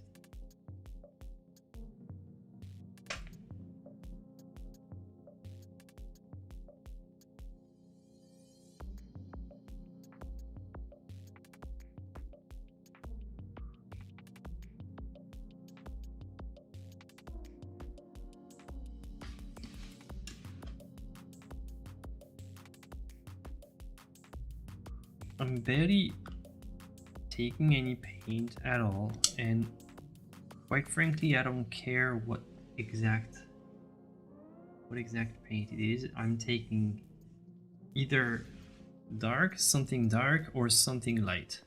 That's how I think. Or do I want something dark or something light? Oh, 99, the hype is real. Next person is going to be our 100th like.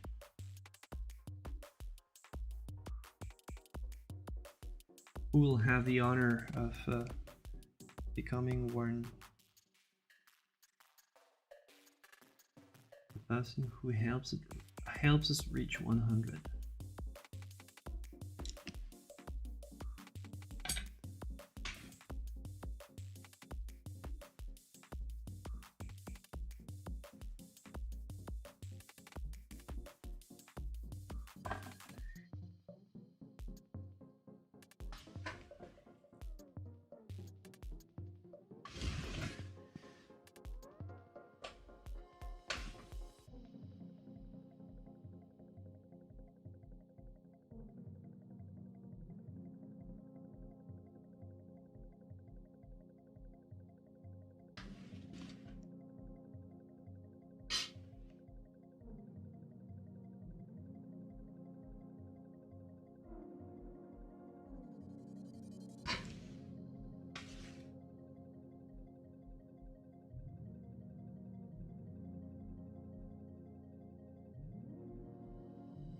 $100, yay! Thank you, everyone.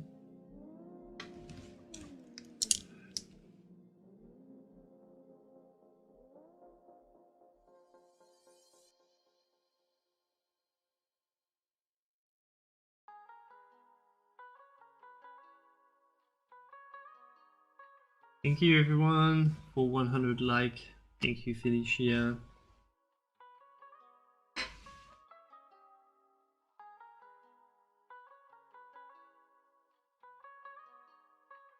Now we have to just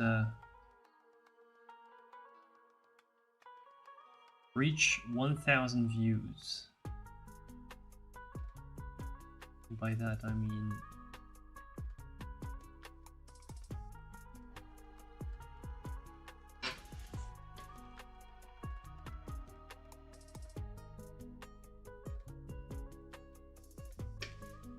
so there's a there's been some funky restoration with this painting. Now I think it's accepted as it is, and I don't think anyone would dare to just restore it, because it would be completely transformative.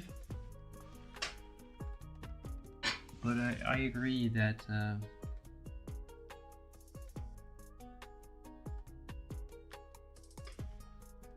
maybe it was different back in the days when Da Vinci painted it, at least.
don't know if somebody maybe used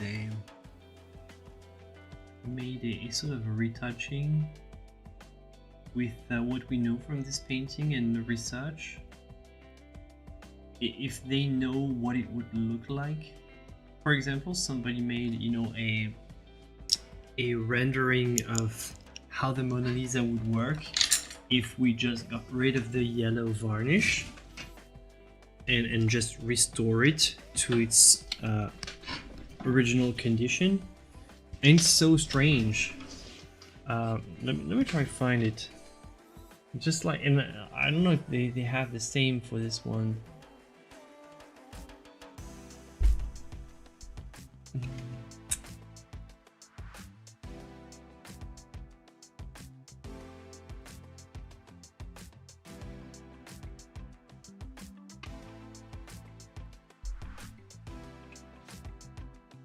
Yeah, the Salvatore Mundi, for example, is a clear case of why you should probably not mess around with these paintings.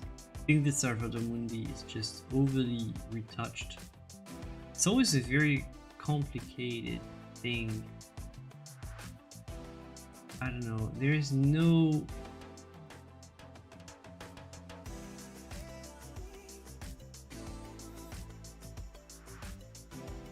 I don't know, it doesn't say... I can find some x-rays.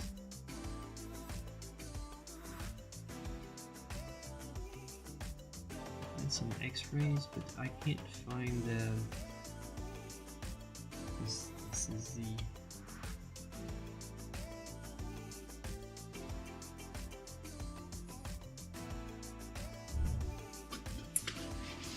Find the what it would look like if it hadn't been restored like it is. For example, the Mona Lisa is famous for that.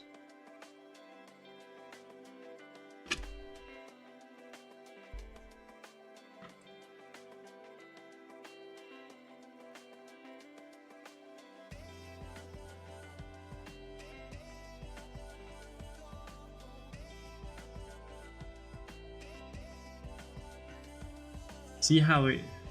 Look at this one. It's very weird though. And I think this digital, just this digital rendering is very subtle in how they did it. Hopefully, if one day they restore it, they will restore it just like that. I think it would be good. Remember that it's fully yellow right now, like the original one. So I don't know. Would be a lot more yellow. So these are the two. No, this is not the same though. Oh yeah, it's because they are basing their... There is another Mona Lisa which is in better condition, which was a copy, a studio copy, and this is what they're basing their cutters on. 104. Thank you, James. We've made it. I can stop the poll, the yes one in the poll as well, so thank you very much, everyone. Yeah, okay, I can't seem to find a what this painting would look like, you know, without the black background and without the hairdo retouching. Strange. Nobody has done the work. Maybe I should try. If I was better at digital retouching, I would probably give it a go. I don't want to do, you know, an AI rendering of that, because I don't know. I don't think the AI has the ability to go and look for the research properly. It would probably make something flashy and fancy and not necessarily something accurate.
check out what.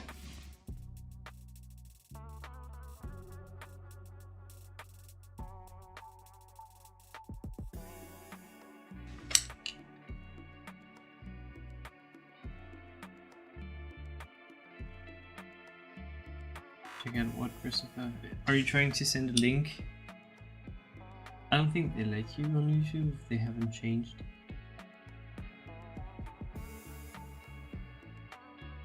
Unless maybe you're a mod, but I don't think you are.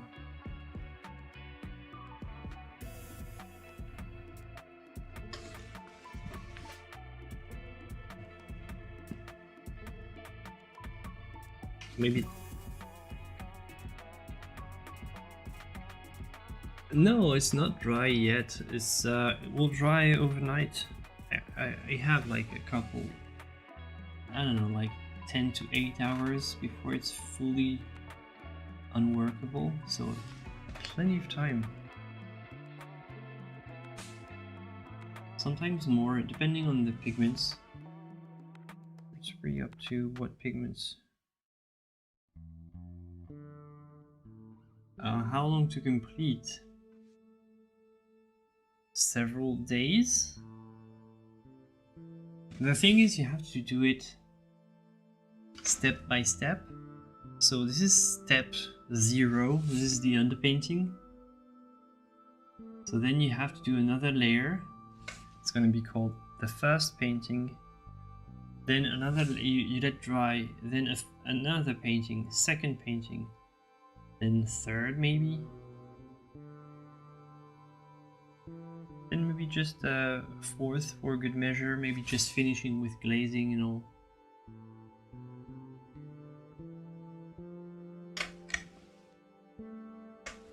Later link. We can't see the links, so maybe just in the Discord. Yeah.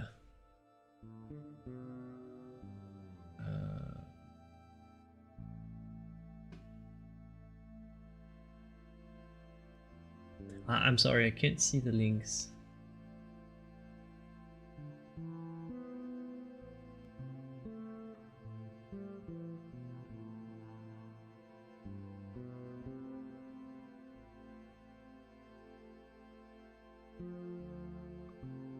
I'll just add oil and medium. Medium is oil.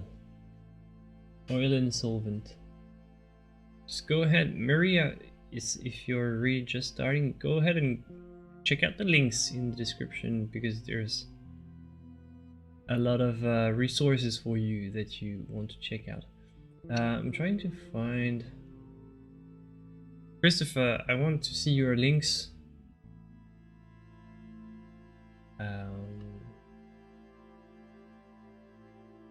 Not finding any. If you've put the links, we haven't seen. So maybe I can't seem to find it.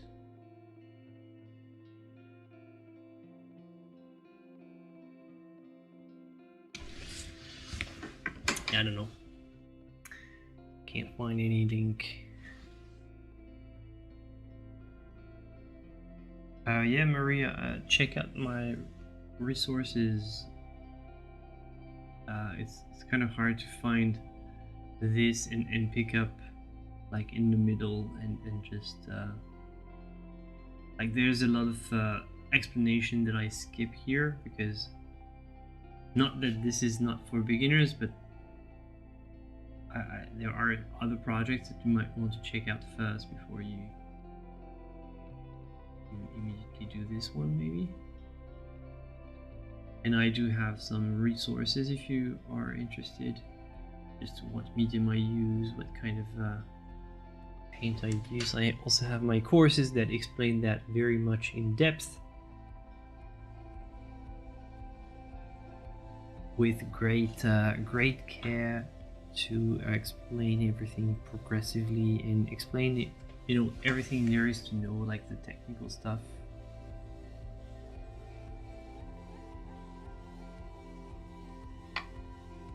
Thank you, GW.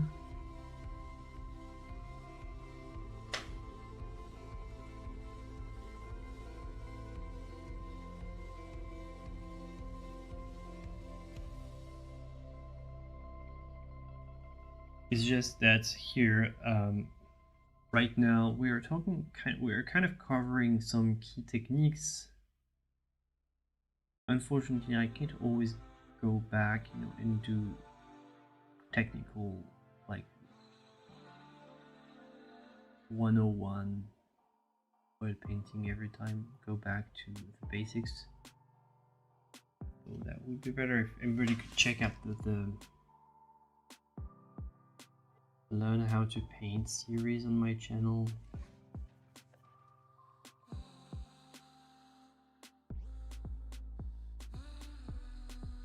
All this kind of stuff, because I explained that length.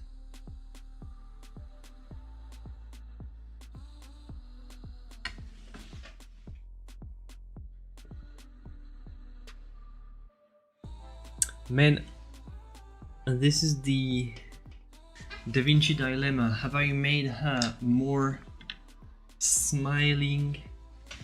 Have I made the smile just a tad too much? What do you think? Because this is the this is the famous Da Vinci smile. And I gotta say, it's very tricky to do. Have to be extremely subtle.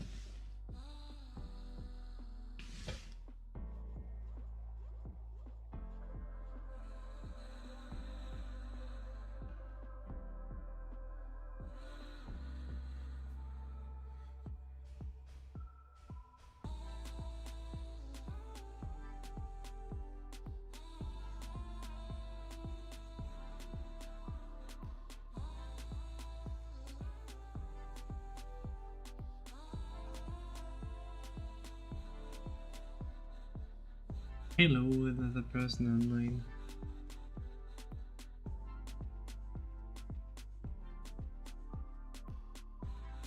Northern France. Northern Paris.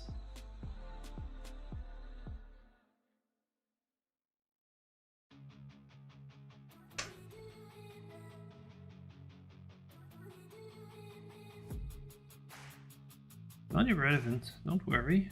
France is a beautiful country and there's a lot of variety, so it actually does make a pretty big difference, a significant difference where you live, depending on whether you live in the south,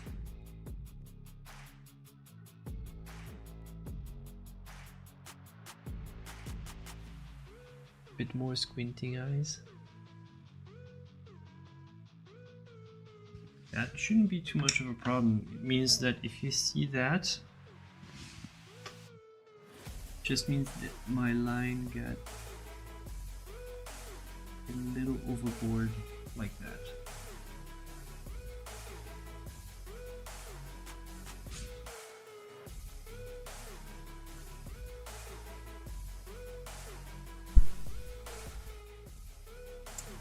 And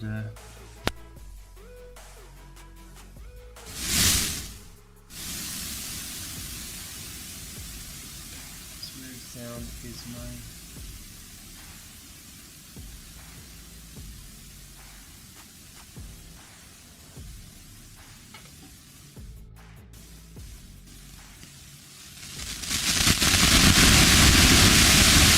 Whoa. Sorry, friends. This is what happens when I don't have batteries in my...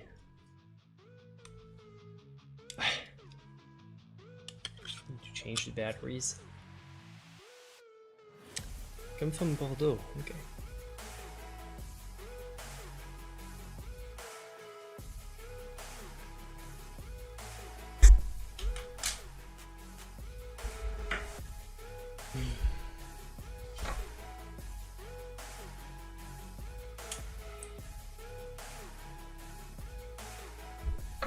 So that's a key issue, Finn, that you pointed out, and it's true that it can happen. For example, that the paint somehow overlaps with the outline. It makes it difficult to judge where the line is really, and you kind of, if you let this run out of control, you can just completely lose the likeness, line after line. Here I'm not changing the line, I'm just remaking it soft, because it kind of needs to be soft.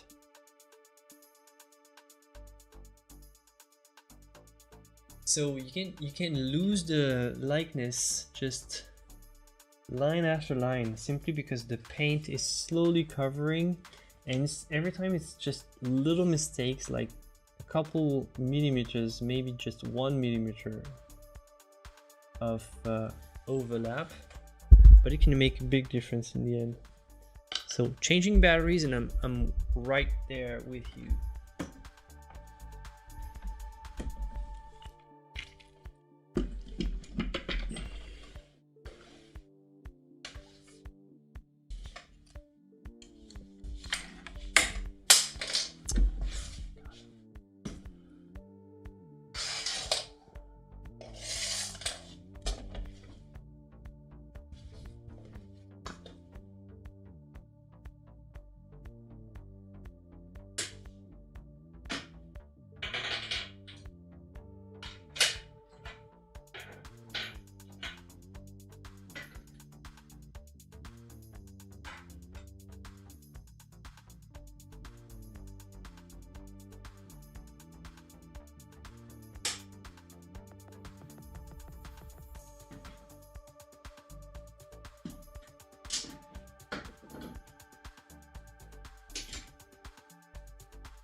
There you go, new batteries.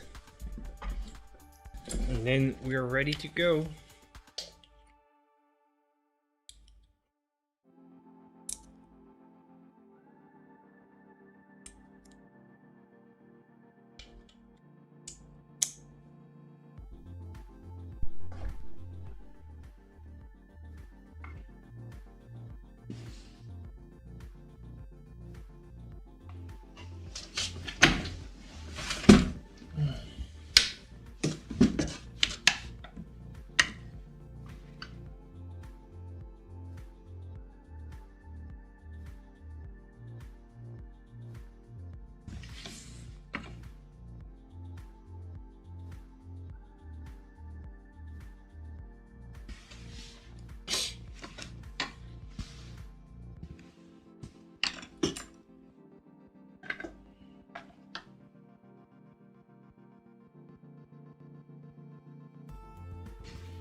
Yeah, I think Felicia, I think you are allowed to post links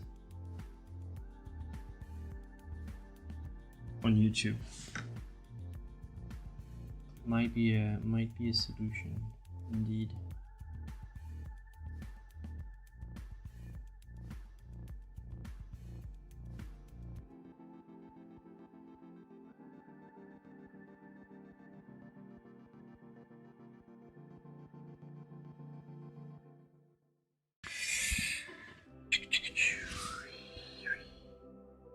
A little too much here.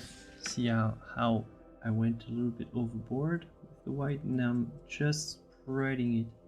And it's almost like I'm mixing directly on the canvas. And everything has to be very, very soft and round and vaporous. This is the idea of sfumato. So the first one is vaporous already, the second one is even more, the third even more, and so on and so forth. Till you get this perfect seamless transition all over the place where you can see the line, but there is no line. Like you can experience the line. The quality of the line is there, the beauty of the line is there, the presence of the line is felt, but there is no line in sight, no visible line. This is the goal. It's the ultimate Da Vinci achievement.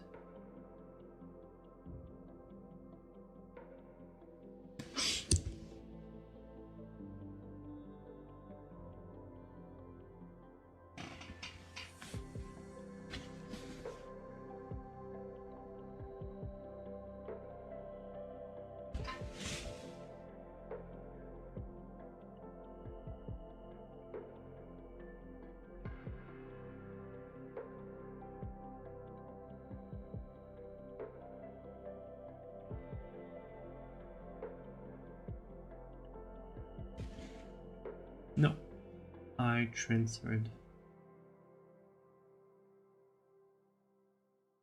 I didn't do the drawing live.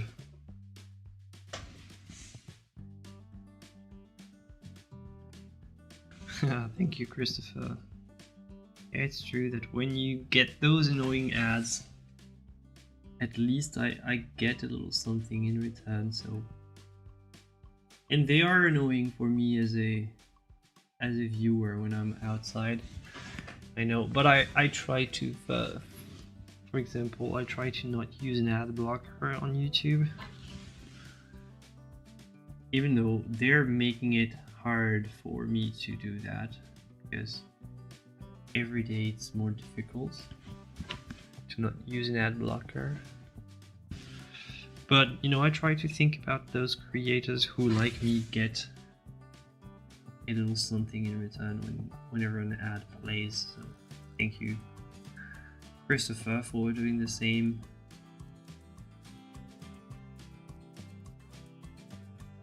Like, a lot of people don't necessarily know that disabling the ad blocker can really make a small difference. Like, if everybody could unlock their ad blocker on YouTube, everybody in the world, like, let's say, could make a difference for creators.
See, I've got more white here. I'm spreading it very liberally. Very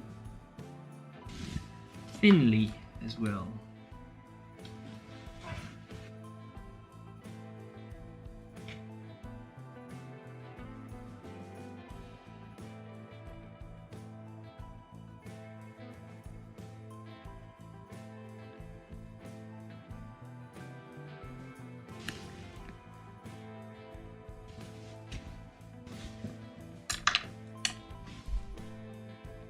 Soft brush, I then blend with the surrounding values until you basically can see only lost edges.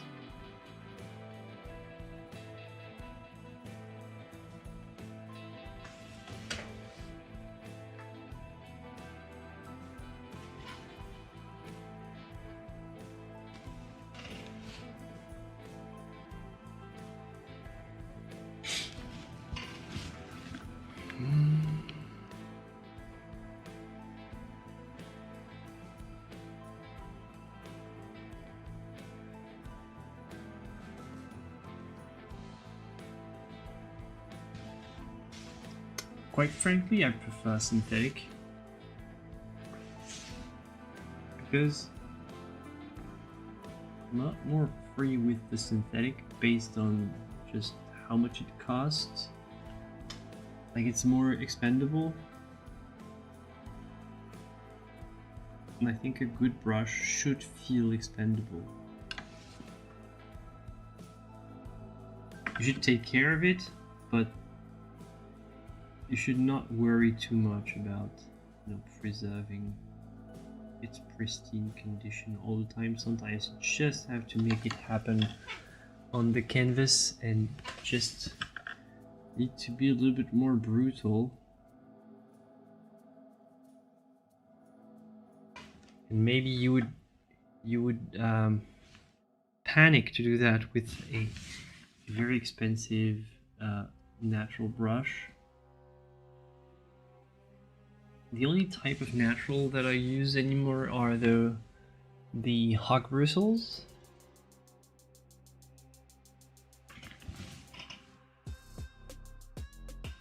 But most of the brushes I use, hog bristles have a very, the hog bristle, they have a very specific function in my approach.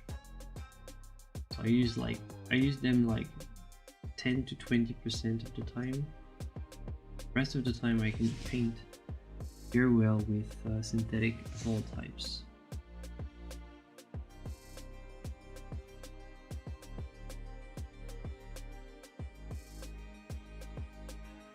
Natural and synthetic from rosemary. I don't know, maybe good, yeah, I don't know. Probably good.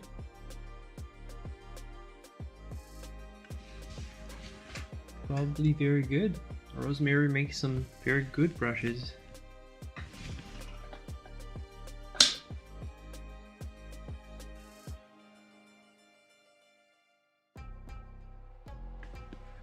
I've been using those not one of them right now that I'm holding. Those by Meeden. They've sent me those brushes, like the ones with the orange tip, the acrylic from the 10 set brushes, and they're really good so far. I've been very pleased with the quality of these brushes.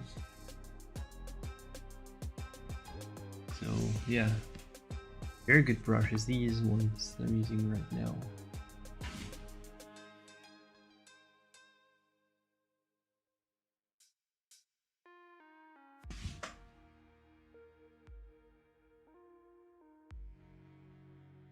Which set?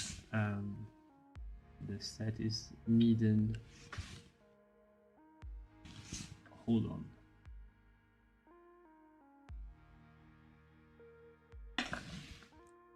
And I mean, disclaimer, they sent me the brushes for free.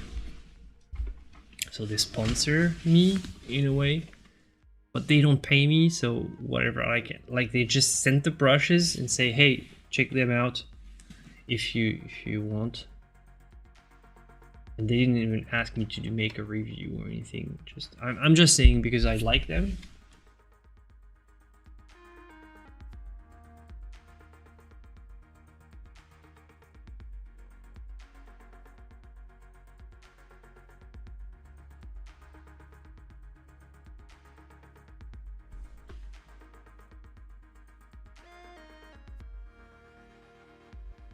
Yeah, those ones.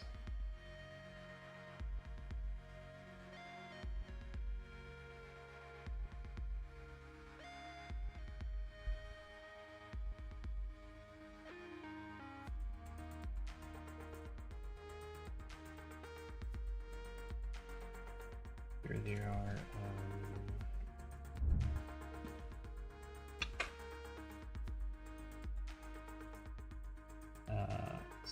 It's lagging. It's trying to load, but it's lagging. I don't know, for some reason.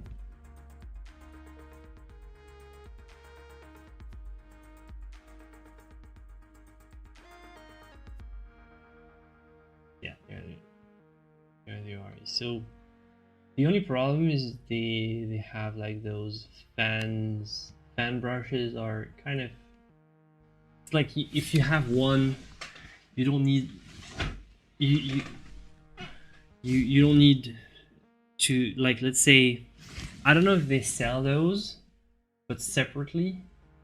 If they do, I might just ask them for more. I might ask them to keep them coming because they're really good, very decent brushes. What do they have?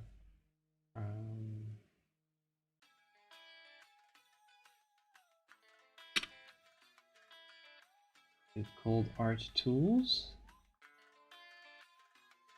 Brushes are in Art Tools, maybe.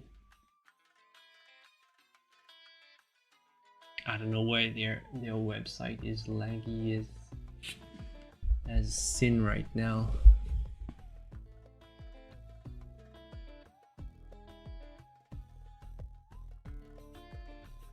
They have some extremely good sales right now, by the way.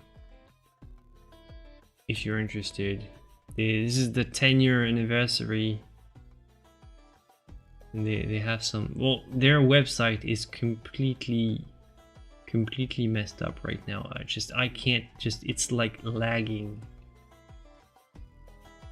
Check out the on sale. Yeah, just go ahead and do it yourself, because right now their website is, unfortunately, on my end, it's lagging. But you can get some very good deals on these beautiful easels. They are they're cheap. I wouldn't get their paints though. Their paints, they wanted to send me some of their paints. I said nah. Their brushes are very good though. Just easels are, some of them are ripoffs. They start to make some original models, and before that I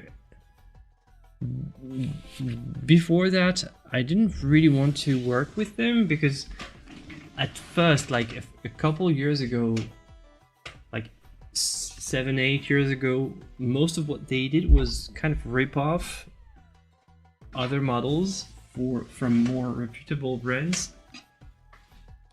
But now more and more they are making some very unique designs at a very good price.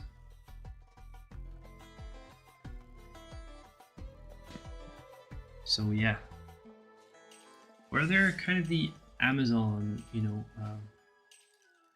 main brand on Amazon right now. But I can tell you their brushes are, I like them. And some of their easels, pretty good. For the price, it's unbeatable.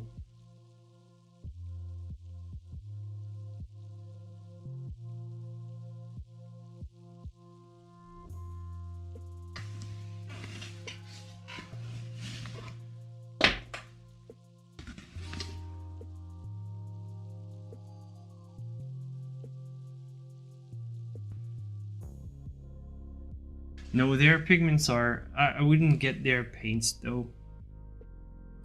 And you know, a lot of the things they do and what they wanted at first, when they first contacted me, they wanted to send me their, you know, kind of a all-in-one paint kit where you have pretty much everything.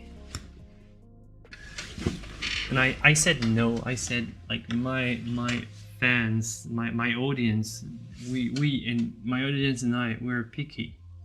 So we're gonna be very selective with what we got. But you can send me some things, and if they're good, I'll let them know.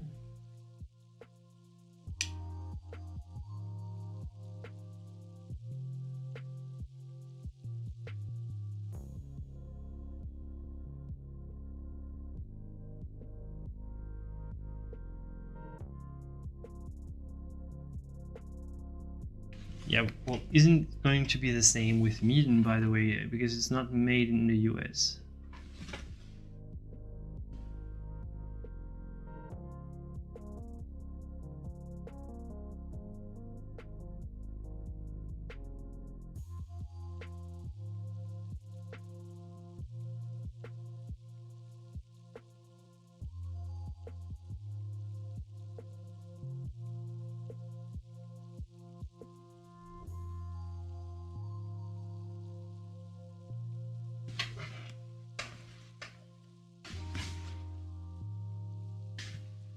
Like I said, guys, stack up on oil paint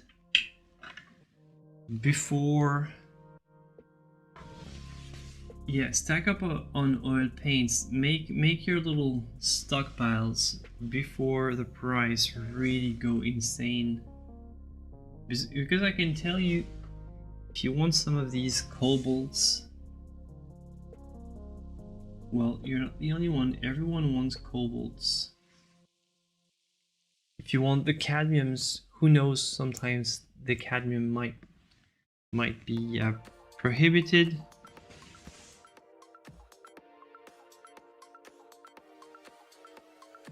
And other reasons, because the world economy is kind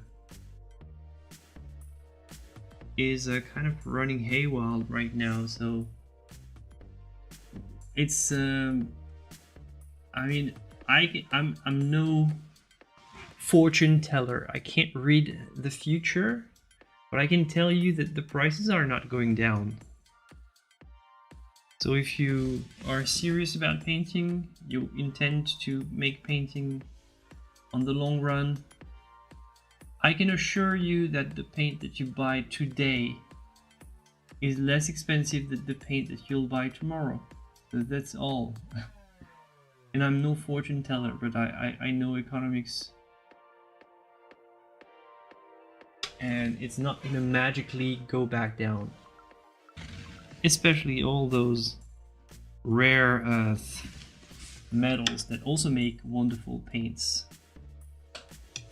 like the cobalts and cadmiums.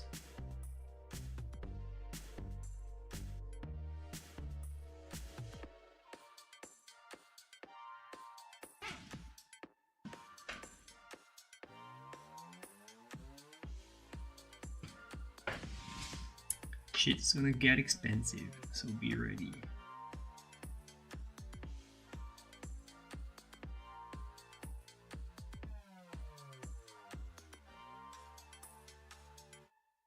Yeah, I wouldn't go super cheap though. It's just, I want cheap but decent. And I mean, frankly, the median ones are decent. I've been trying out some Amazon brushes recently, just to see. For example, these ones, the Nick Pro, are sold on Amazon, so it's probably a Chinese kind of brand.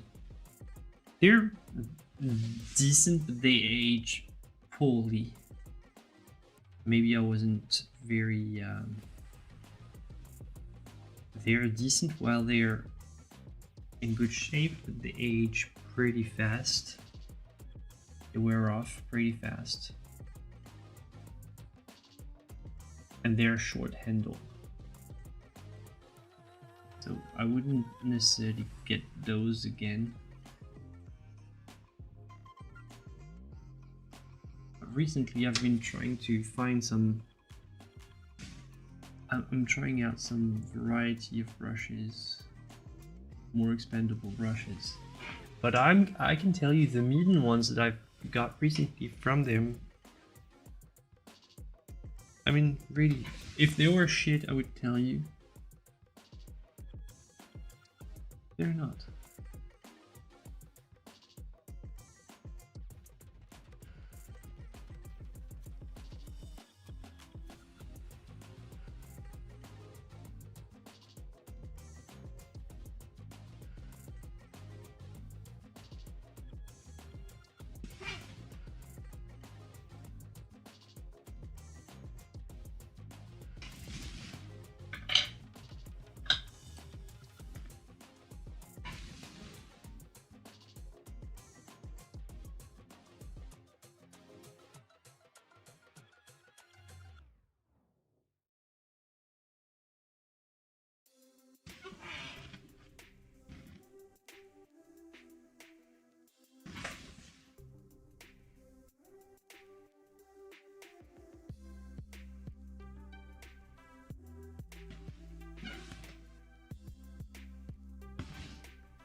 Oh, thank you.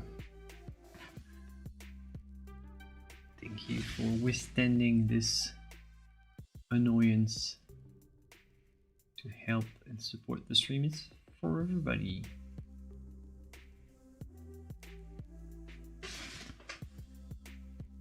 Helps this stream be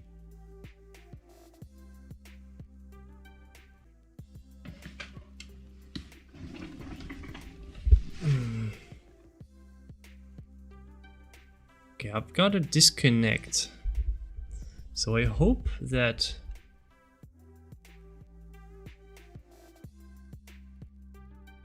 I got a disconnect, so I hope that it's I hope it's working right now.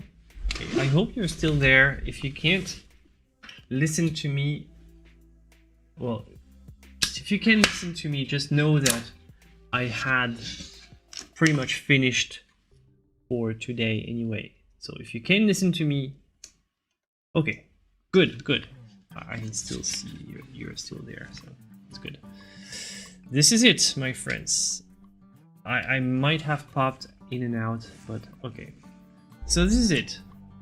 See how it's extremely thin, and the line is basically preserved, but you start to get a sense of form that slowly and very gradually builds up, and you get the likeness very easily because you just follow the lines. Basically, you just stick to the lines, you don't overlap too much, and you go very gradually, very carefully. And that's the kind of the Da Vinci secret. It just means that it's just twice as long, maybe 10 times as long as painting the normal way with more opaque, more thick layers, but it does work. And as you can see, my palette was very simple. Look at this. This is my palette at the end of the session. This is the full extent of what I used. So little, and even my raw umber, I still have so much here that I didn't use. This black I barely used. So realistically, I've just used this and this. Darks, whites. That's all I need. So if you find that this is complicated in terms of palette, I'm sorry, but just, and a few touches, of course, a few touches of red, of orange here and there when needed, but that's all. That's all. See, I also need a little touch of my orange, red, pink sometimes. A little touch of yellow, a little touch of this burnt sienna, a little touch of red, a little touch of pink, just to bring variety to my tones here. And after that, that's what you get. You get an underpainting that's not necessarily a grisaille, but it's a very thin underpainting. It works, it's very effective. I really encourage you to try it out, try out this technique. You'll see that it's pretty easy and pretty satisfying. Satisfying because you just follow the lines. Follow the lines. That's the word of the day. First light underpainting, exactly. Thank you very much for watching, my friends. Thank you, Christopher. Thank you, Sue. Thank you, Maria. Thank you, Finn. Thank you, another person online. Thank you, Joy. I don't know if you're still there. Thank you, Felicia.